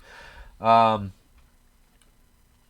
a diagonal formed by the north and southwest corners of the building aligned with both the summer solstices and the winter solstice sunset. This is why they call me Forbidden Knowledge. Forbidden nonsense for the mindless. There's nothing in there that is. We all know this stuff, Bill. You didn't go down there and discover that. Oh, whoa, wait a minute. This stuff aligns with that. They've known that since they discovered these pyramids. That's one of the first things they fucking knew. They were like, wait a minute, this shit aligns with the sun. Nah, that's son. Why we call me Yo, he Forbidden went Knowledge. down there and he stood there, and when he was taking pictures, he was Thoth, and he was like channeling Thoth, and he was like, oh, I did this and I love did how that. they do this. And Thoth, like the demon Thoth jumped inside of him. Is Hermes Thoth or some shit? I don't know. I'm multi-talented. I'm gonna read and. How much time we got? All right, we got Lord Pakal, the Rocket Man from the past. This is the image that clearly resembles with the modern day rocket interior. Exact match with the image that we found 11th July 1969. We have now established that. I mean, who fucking edited this book? That was some word salad in itself right now. We have now established that a global advanced civilization did exist in the ancient past, long before the Vikings and Christopher Columbus took to the seas. The Atlanteans were already building pyramids and temples around the world. And then he puts this picture from when we're going to the moon up. Right there. Fair use. Underworld into the afterlife. They'd have died. Again, He's all about fucking cultural appropriation and black people and fucking shitting on themselves and everything. Yet he shits on a fucking culture and their fucking beliefs and fucking how people pass into the afterlife. He says it's a fucking alien rocket ship. And that's enough of this book for tonight, folks. I'm going to roll some blunts. I'm going to let Jiggy do some talking because I'm thirsty and stuff. I have to go get some food now. You're eating. You're making me hungry. That's not even the fucking first chapter. And it's just full of fucking word salad and bullshit. Debunked bullshit. Yes, there's some facts in there. The pyramids are in Egypt. Those fucking other places are in fucking South America. Aside from that, it just starts to get fucking ridiculous. When you take away the facts, the little bit of facts are in there. You take away the people who are attributed in the book and the smart people and stuff. The Wikipedia fucking stuff and all this everything, and then at the end and probably the last whatever pages is a bunch of his fucking bullshit and his ascension, his ass ascension. Mercaburn. Oh my goodness, this dude. Like all of them, like what? I swear, this is the whole thing again. I go back to Jay Widener. It seems like it's a Gaia thing.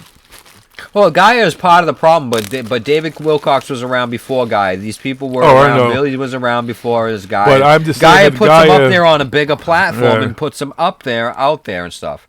It's like they go looking for these people that are fucking these fucking snake oil fucking con man. They probably I said it earlier. They're recruiters. They fucking recruit David Wilcox, the recruiter, especially. He wants people that can cover his bullshit. Well, let me see.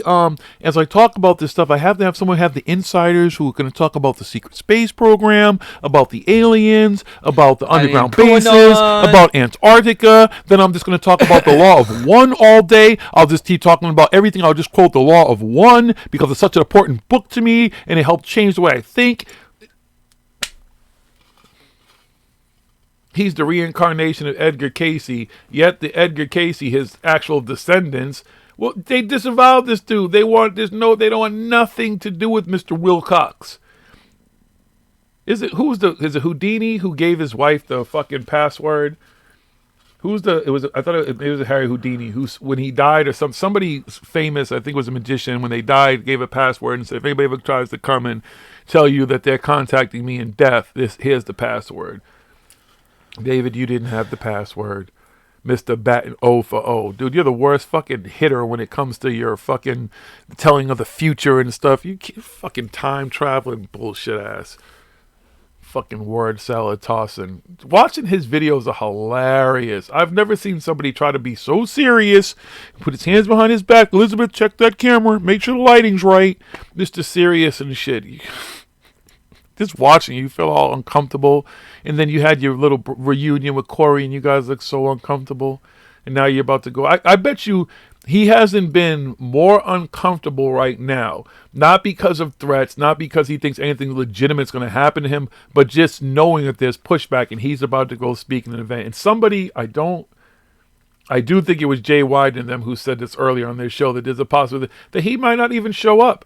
And that's why they're trying to create this whole scenario. Oh, there's threats and this and that and shit and blah, blah, blah. So he doesn't have to show up because he's afraid that he can't get C.W. Chanter thrown out of a room or something like that because he's known for doing shit.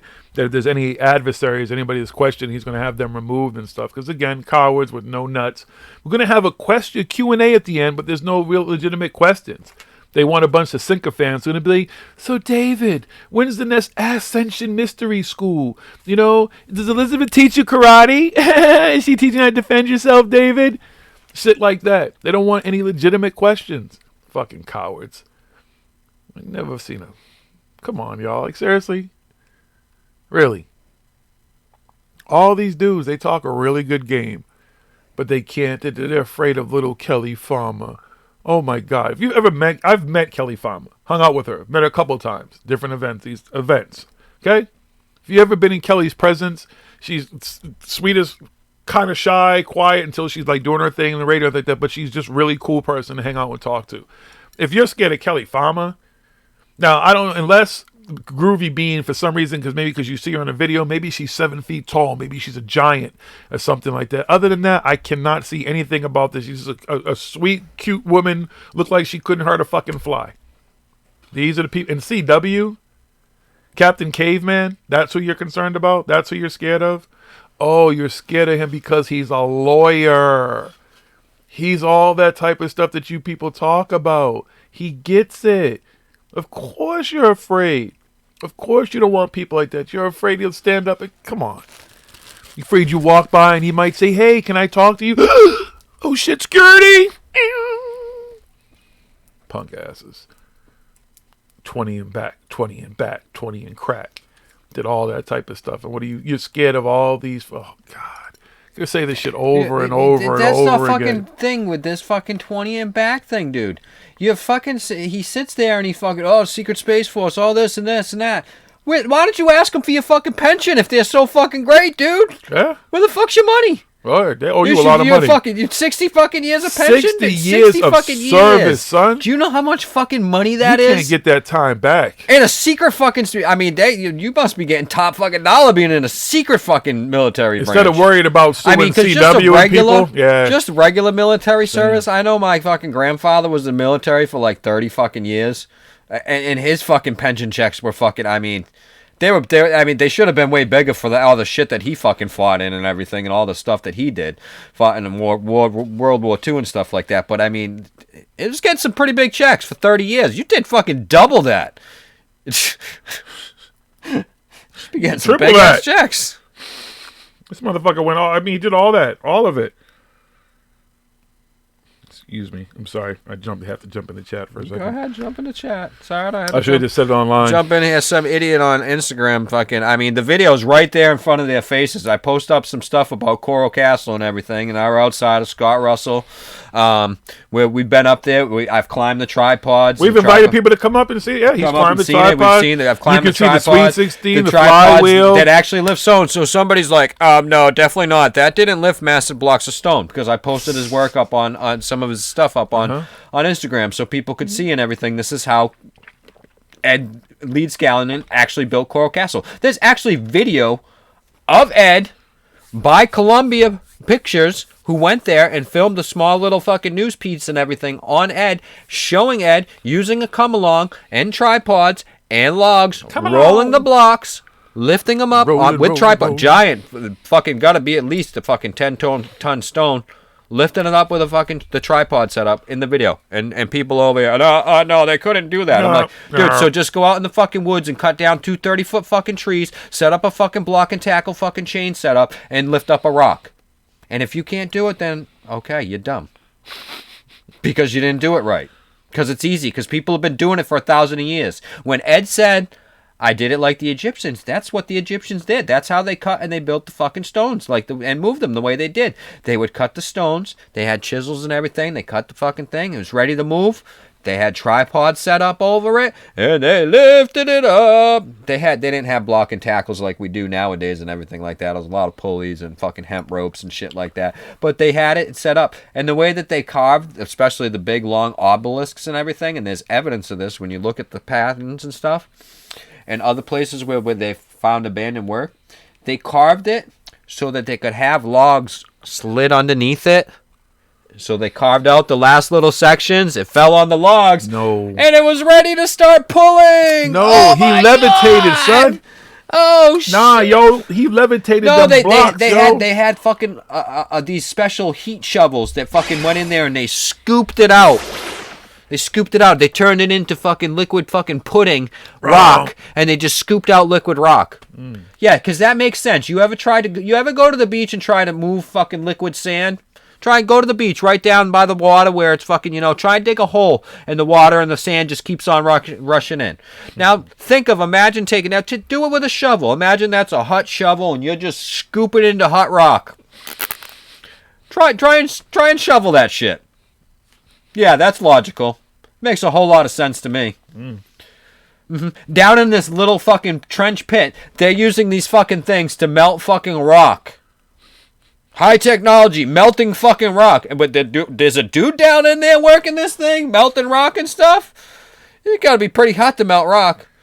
Oh no, they were manipulating the electromagnetical fucking particles of this shit. Oh, were they really? They use lasers. They had lasers. So they could do that, but why does each one look like an individual workstation? Well, because each individual priest actually did the work, and he had to. Okay, cool, dude. Sounds like a great movie. It's the DMT. Let me know when it comes out on fucking DVD. I'll fucking watch that. It's the DMT. They're gonna stop doing the DMT. That's all it is. It's rotting their brains. Talking to the clockwork elves. You know how this works. That's what's going on. Oh, Lord have mercy. Again, they started this shit. I mean, they just put wild, fantastical. Oh, they couldn't be done. It can't be done, but it can be done. Students, I forgot what college, somewhere over in fucking Europe. They took like a fucking 10-ton rock. They put it on some fucking boards and some logs and stuff like that. They didn't even use oil. They pulled it across our fucking field. Nuh-uh. It's like fucking 15, 20 of them. It's like, no, they didn't. I mean, there was some That's work a involved CGI into video. it, Dude, you don't know what you're talking about. Humans can't do shit like that. It's alien technology, or it's alchemy and stuff, or they're quantum like, physics they're and fucking levitating. electromagnetic and Levitation. fucking. Because everything is light and everything is love and everything is this and everything it's the Matrix. So they were able they knew it was the Matrix back then, so they were able to just manipulate the rock. Cool. Well, why didn't they do that to the back side of the rock? Because carving the front side like that was a bitch. So they're like, we're just putting that shit over here, like this. They're like, okay, carve the next one to fit there. Leave the back. Because we don't want to fuck with that. That shit's taking too long. We got to pay homage to the king here. He wants this shit done now. It was Thoth, yo. He did all that, yo. And they say that the shit can't be carved, but guess again. You can't carve stuff like that. You can't do that with fucking rock that easy. You can't carve those tight shapes. Hey, yo. There's a fucking sculptor, a Mexican sculptor, that does amazing fucking work. That people try and put online and they pass it off. Oh, look at, see, this is a melted rock fucking thing that they found in the fucking desert by this fucking thing. And it's proof that aliens were here doing this. Yo. No, it's a sculpture by this Mexican artist who fucking carves that shit by hand with a fucking chisel. And he can fucking do the most amazing, intricate fucking work on fucking rock that you've ever fucking seen. Or the dude that carved this fucking giant fucking angel fucking statue in the net and the wings and everything out of one piece of fucking marble. Uno. But it can't be done. It's not possible. Humans aren't smart enough to do that. They need aliens, dude. Yo. It's got to be aliens, man. Aliens, they came here and they cut and they stacked the rocks, man, for us. That's what they taught us. They're like, we're going to give you our knowledge. We just came here on this fucking rocket ship. Look at that shiny ass fucking bad boy. I got my homeboy over there shining up for when we take that fucking shit back home. Yeah. Look at those medals and everything like that. But dude, we're just going to teach you how to farm and stack some stones up into a triangle. Jenga. And fuck it, we'll teach you how to write too.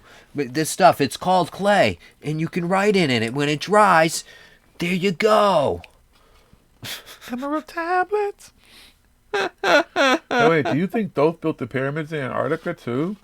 I bet you that's probably gonna be next. Yo, that's the thing with this fucking Thoth thing. Forbidden nonsense for the mindless.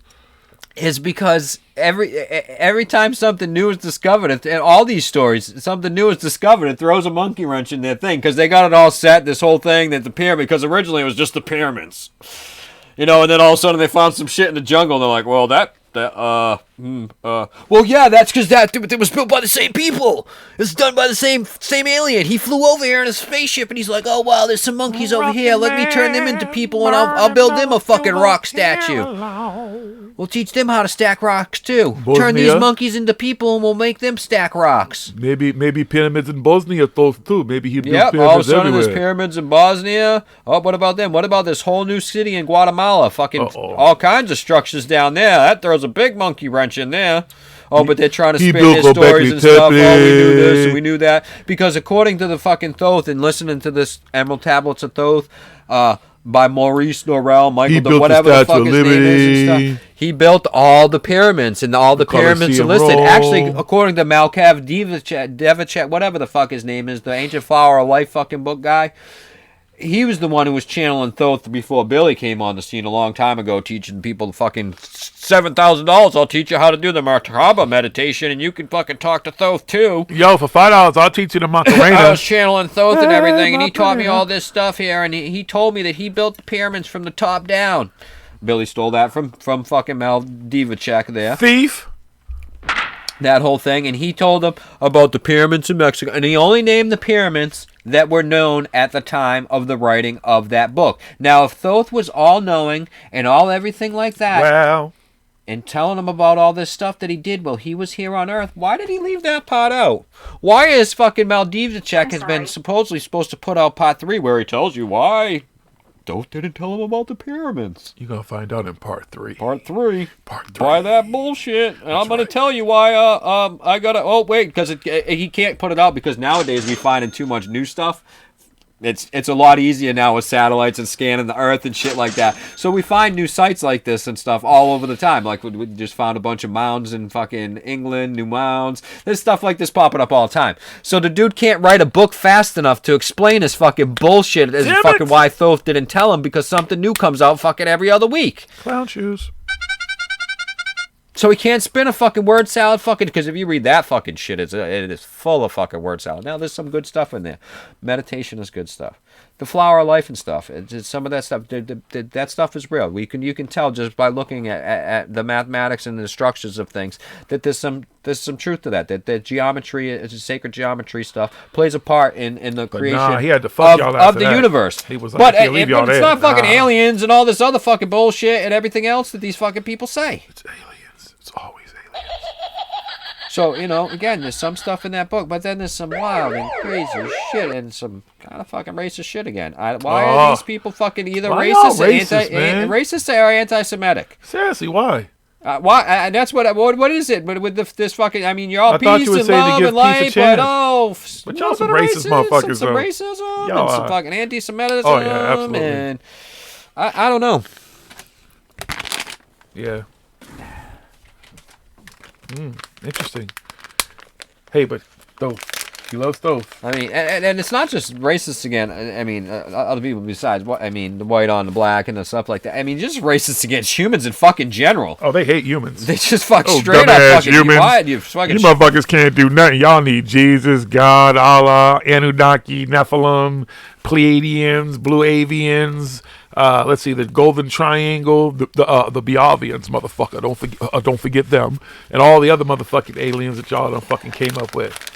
There's 300 different kinds of aliens. They all look just like us. They're races, and of course they have to have races to explain each one of you fucking stupid cockamanian fucking bullshits. Well, my aliens look like this. Well, my aliens come from here, but they look like this. Well, my aliens come from there too, and they look like this. Well, David Wilcox steps in. Well, why don't we just tell them they have different races of aliens from each planet and stuff like we have different races of people? I'm offended, William, because I channel. Hold on, I'm gonna channel them right now. Hold on.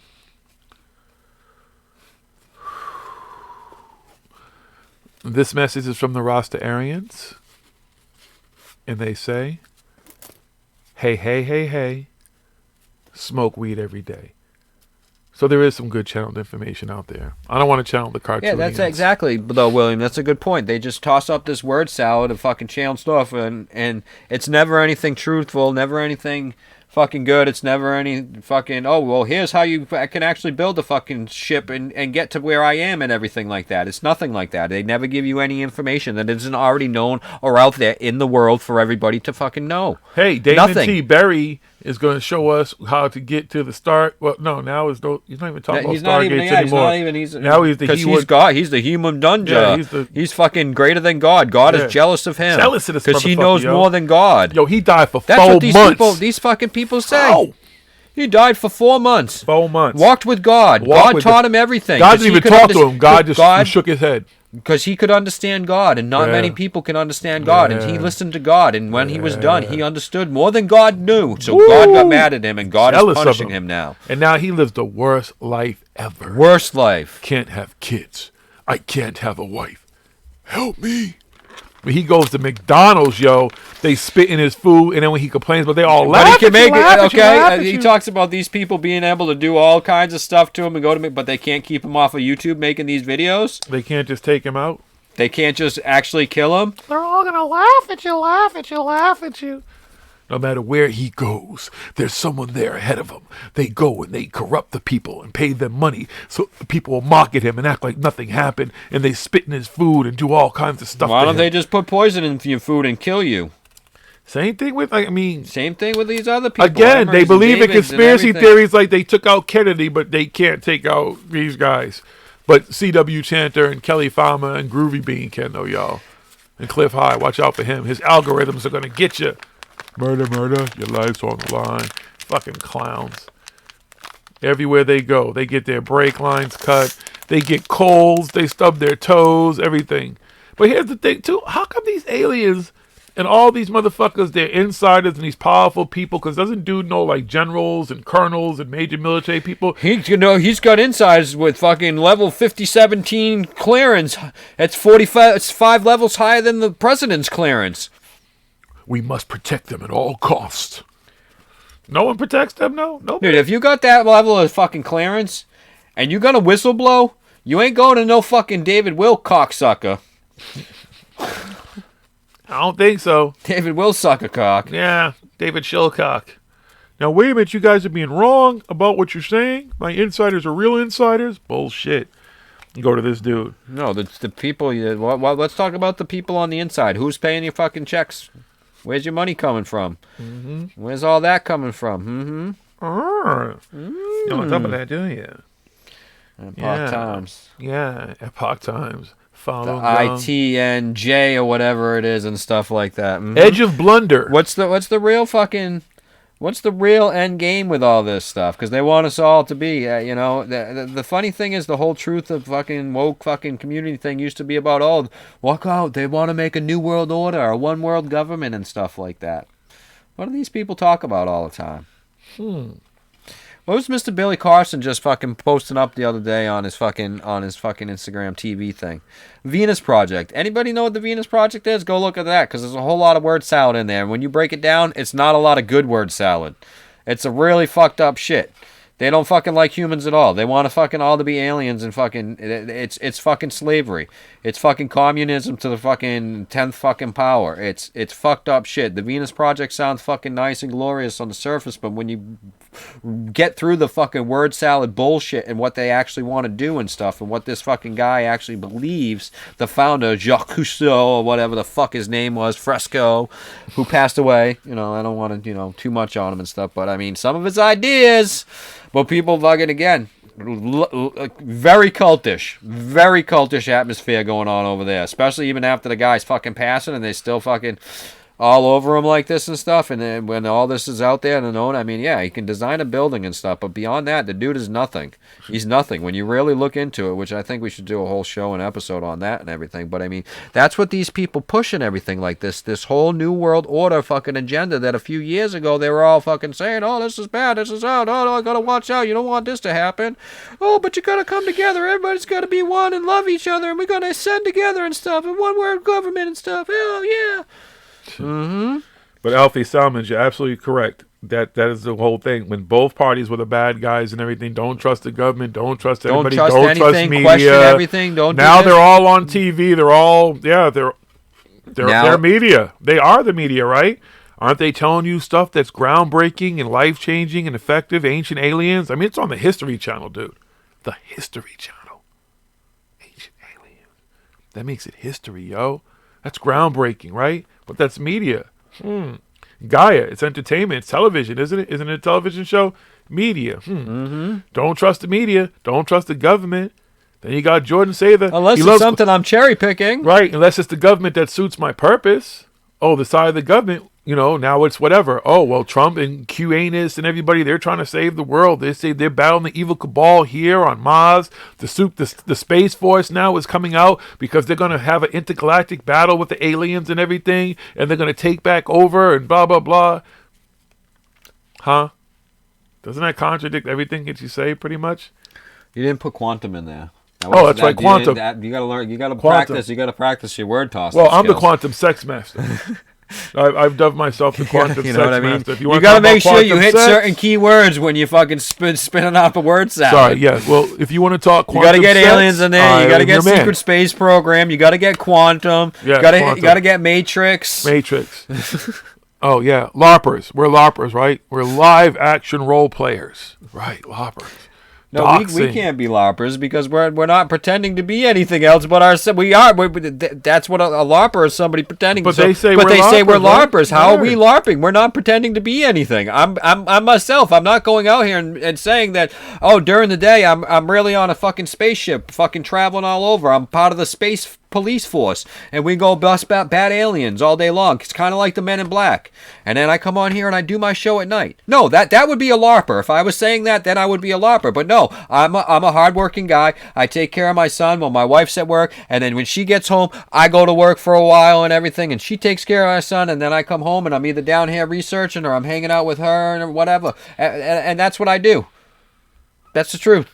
You want to know what I do for work? I don't care. I'll dox myself before y'all can try and dox me. Shit. Fuck now. I'm a delivery driver. I have basically my own company. I work for fucking myself. I drive around and I make really good money in doing what I do. I get to pick what I want to do when I want to do it and stuff. It's actually great because I can fucking sit and do research and stuff sometimes. You know? No, yo, you gotta be a boss. I'm able to have the time to spend with my family and work and do everything the way that, you know, a lot of people in this fucking country have to do. Sorry, we all can't be Billy Carson sitting by the pool sipping raw juices in our fucking Gucci suits and shit. Driving the Ghost, Joe. Ghost ride. You know, my teeth are fucked up too, but I ain't got David Wilcox money to fucking fix my shits. And so guess what? Here I am, y'all.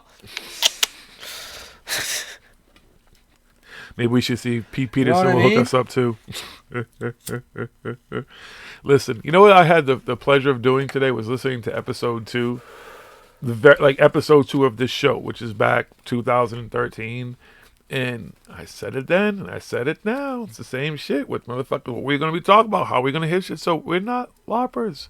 It's been consistent the whole time. Yes, we believe some things, or possibly one of the things. You go back, you always listen. Kevin Garnett, anything's possible. Yes, but our credo the whole time. Is possible, but all this alien bullshit that fucking people put out there, not possible. It's been found to be bullshit. Prove it. No proof. Whole lot of talk. A lot of bullshit all these years.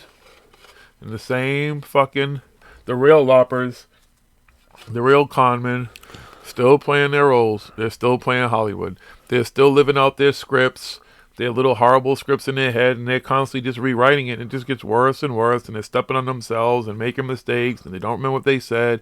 They don't have the time to go back and listen to every show they've ever done. They don't have time to go and listen to all the shit that they talk about. But other people do. And other people do that. And shit comes back to bite them. Jay Widener, you see him at shows talking all that shit with them and stuff. David Wilcox, all these people, the stuff that they would say, they contradict themselves. There's people that are calling them out. Uh-oh. Billy Carson, uh-oh. But then again, most of y'all started this shit. Dark Alliance and all that shit. Well, no Dark Alliance here. There's a Dank Alliance. But the Dank Alliance ain't buying your bread. We ain't falling for your bullshit. We don't do that here. You feel me? You want to take shots? We take shots back.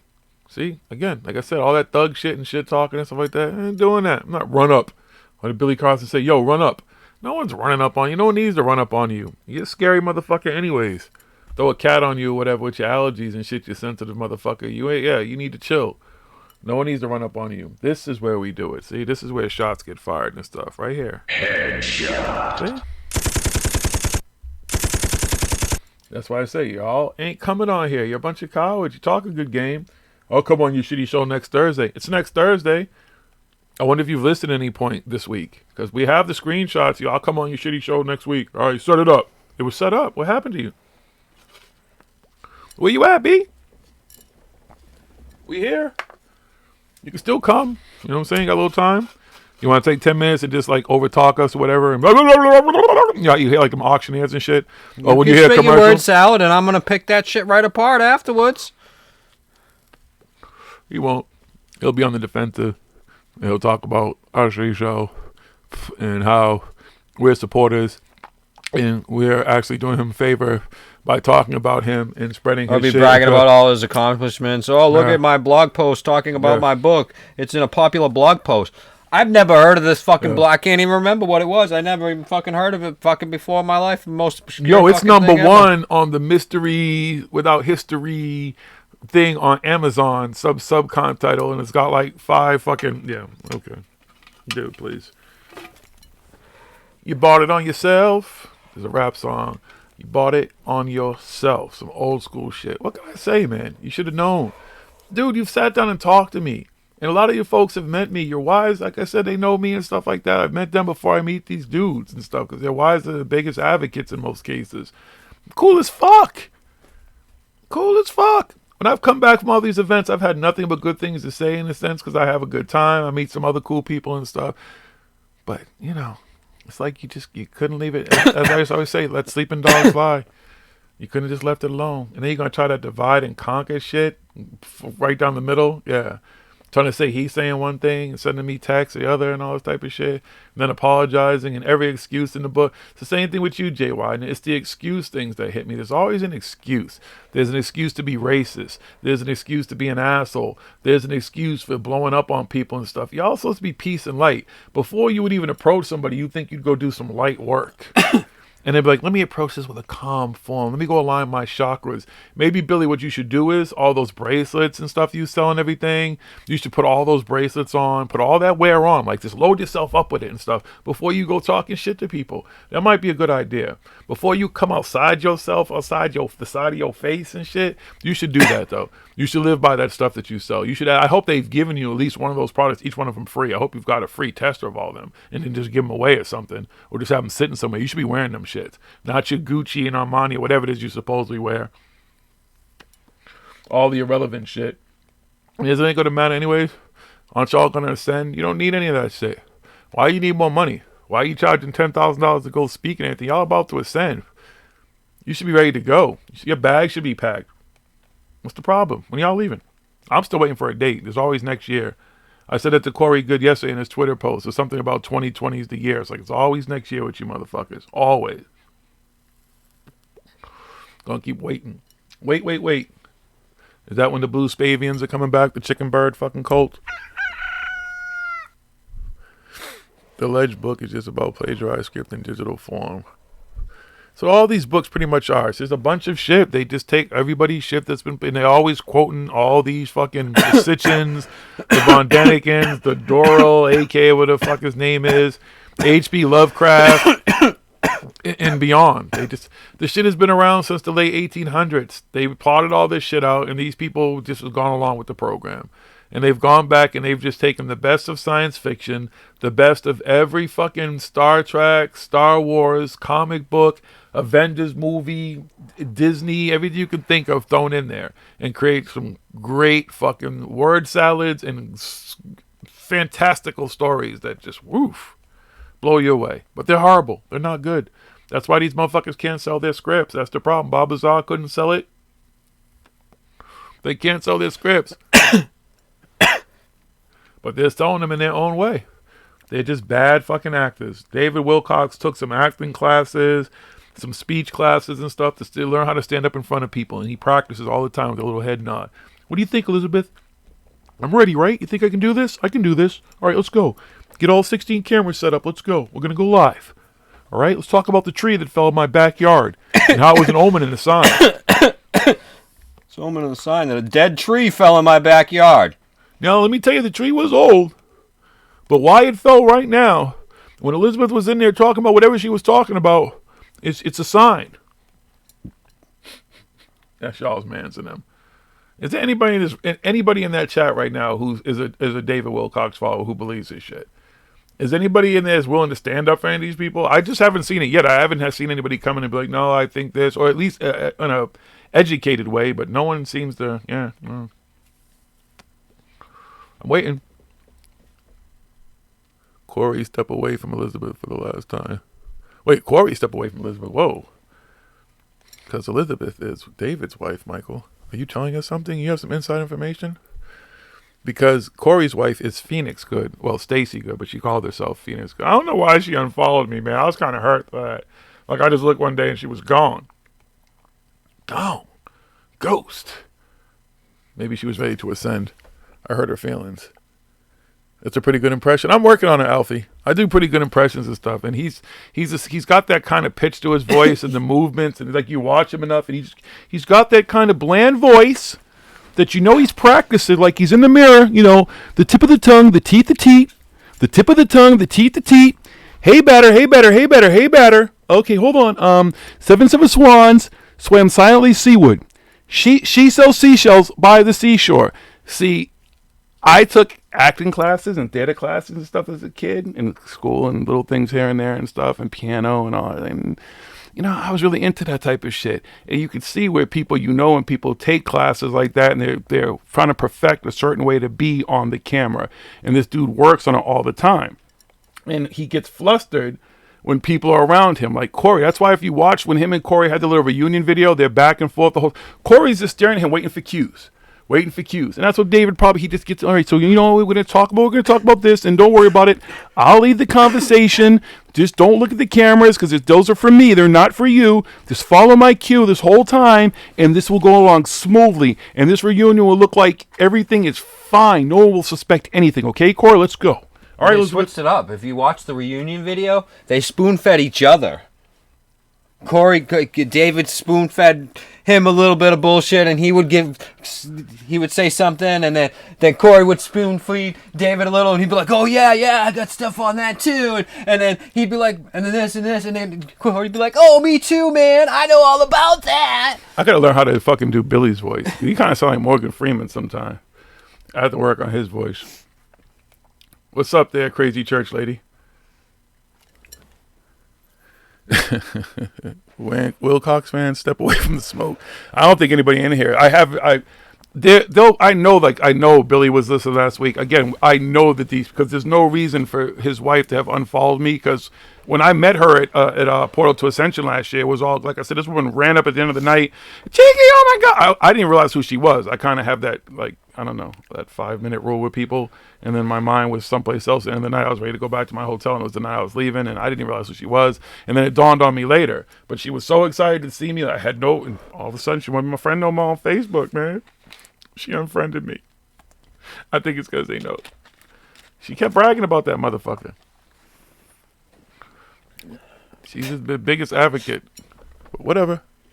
Elizabeth, I'm not comfortable with you stepping through the portal with Corey. I know they might ascend first. Does anybody know anybody who went to the Ascension Mystery School? I've been trying to find people. I wish somebody knew somebody would be like, yeah, I paid for it. I just want to know what happened at Ascension Mystery School. I just want to know when they're leaving. Like, is there a date? Because I thought, wasn't it supposed to be April when Ascension was supposed to happen? Wasn't it supposed to be a solar flare? The great solar flash. Yeah. When's it coming? Anytime now. Coming. It's always coming.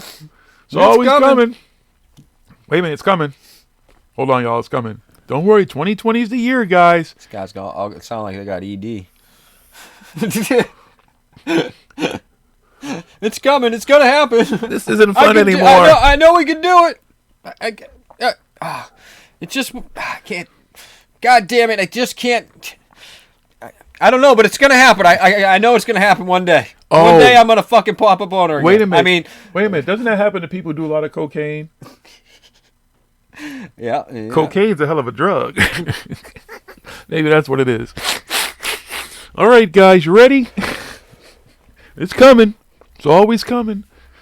Waiting on it forever. How long y'all gonna wait? Again, nobody I know. They waited on Jesus. They waited on everything they believed in. People I know of love, friends, they're gone. People been waiting 2,000 years for Jesus to come back, right? He still ain't come back. They keep on saying he's coming. Maybe that's what David Wilcock will be next. He'll be the reincarnation of Jesus.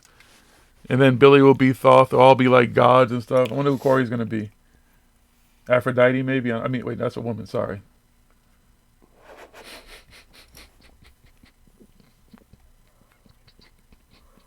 Sorry. There was. Headshot. They make it so easy. It's so comical. The whole thing is fucking Heaven Gate.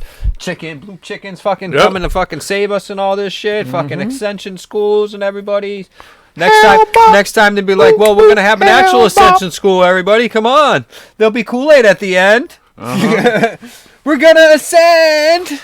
Guys, don't worry. That's why he's having this school, and then one day he's gonna be like, well, it's Ascension party. Everybody, just send me the money, and everybody's gonna be drinking some Kool-Aid, and except for me, he's gonna be drinking Dom Perignon. I'm just gonna take all your money. Well, you all ascend. See you later, alligator. He's gonna disappear. Get on his yacht. I really wonder if he shows up at Contact in the desert. We shall see. I'm sure he'll make a big deal out of it.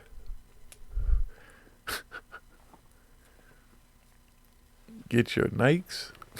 Oh yeah, those Nike fucking sneakers they're all fucking wearing. Yeah, they all had the Nike sneakers all that type and of the blue shit. jumpsuits, and they're gonna buy what's that fucking UFO place, the land where there's supposed to be UFOs and all that crazy shit, that ranch. They're all gonna buy that fucking ranch. What the fuck is it called? Skinwalker Ranch. Skinwalker Ranch. That fucking stupid. Yeah. Jeremy Corbyn's and on that one. Of course, too. that's what I'm saying. They're gonna buy that ranch. They're all gonna move over there and talk setting about up some fucking bullshit filming out there. That's why they don't let anybody near there or anything, so that nobody can see what they're fucking doing. All right for Hollywood. That's all that shit is. Some Hollywood shit. That's what they're going to do. They're going to buy a piece of land. They're all going to move there and shit, start their little cult and shit. And watch, every night there's going to be alien shows. They're going to have someone fucking working dumb drones and shit lights. See?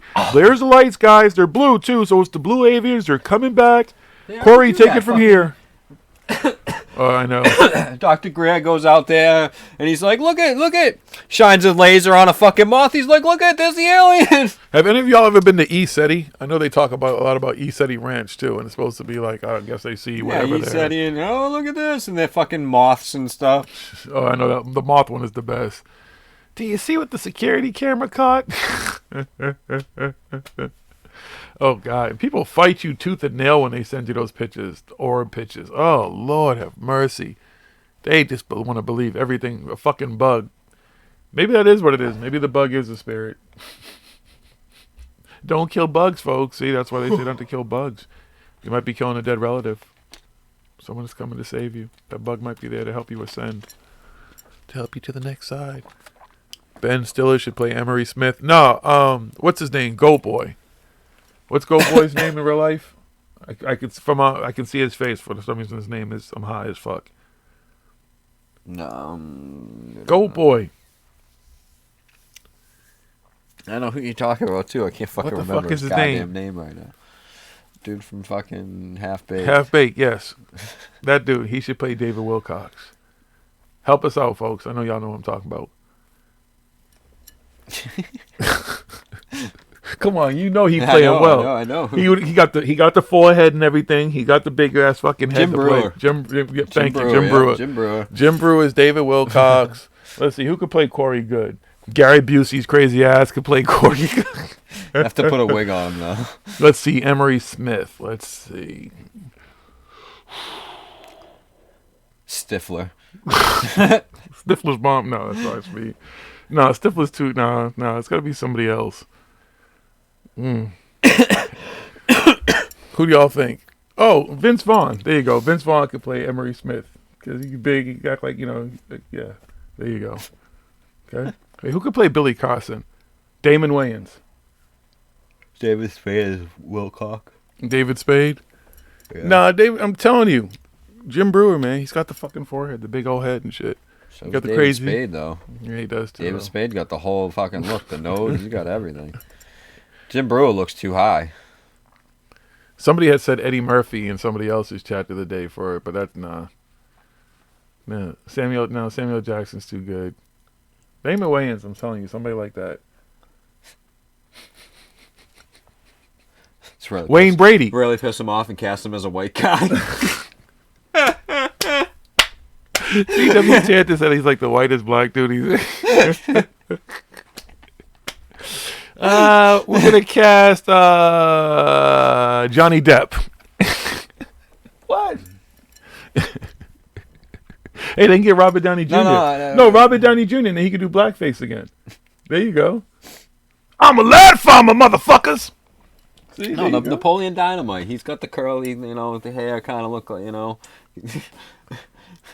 No, Michael Jai White. There you go. Michael Jai White is Billy Carson. Come on. Who can play Jordan Sather? Who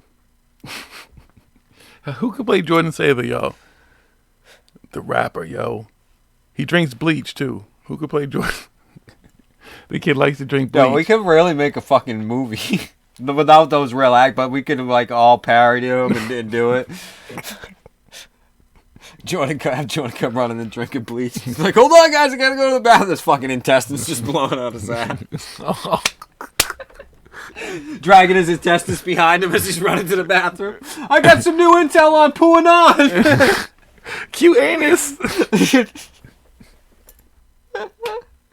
Great. Corey'd be like, great, I just got a briefing. Hold on. He could like levitate. I'm channeling the blue avians. I got a briefing on my glass tablet. And then Billy comes in and has to tell like a black joke or some shit. Woo! That would be a hell of a sitcom. A shitcom. That would be a really good shitcom. CGI guy for bleach drink. Corey Haynes, brother. Cast it. We're going to cast this show. Who's going to make it happen? Oh, these guys make it so easy. It's comedy. We smoke the last blunt? Yeah, that's it. Good luck to CW. Good luck to Kelly Fama. Everybody else at Contact in the Desert. Hope you guys have a blast. It is a fun time. Ben Hansen does a great fucking show. You can go look at the sky and possibly see. You might see a spaceship, but maybe you'll see some. We saw some twin NOS satellites last year. Is Robert Schock there this year? I don't know. But have fun. Anybody else who's going, have fun. David, have fun. I hope you show up. Everybody in the chat, thank you for watching. Give it a thumbs up and share it. Please share it. Yeah. Share it with everybody. Just share it. And That's follow what you on got to do. social media. Say hi. Follow on social media. Repost the stuff. Let's flood these people's hashtags and everybody. Let's put some truth out there. If they put up something, put up the fucking shit that debunks it, that shows the facts. That's all we got to keep doing.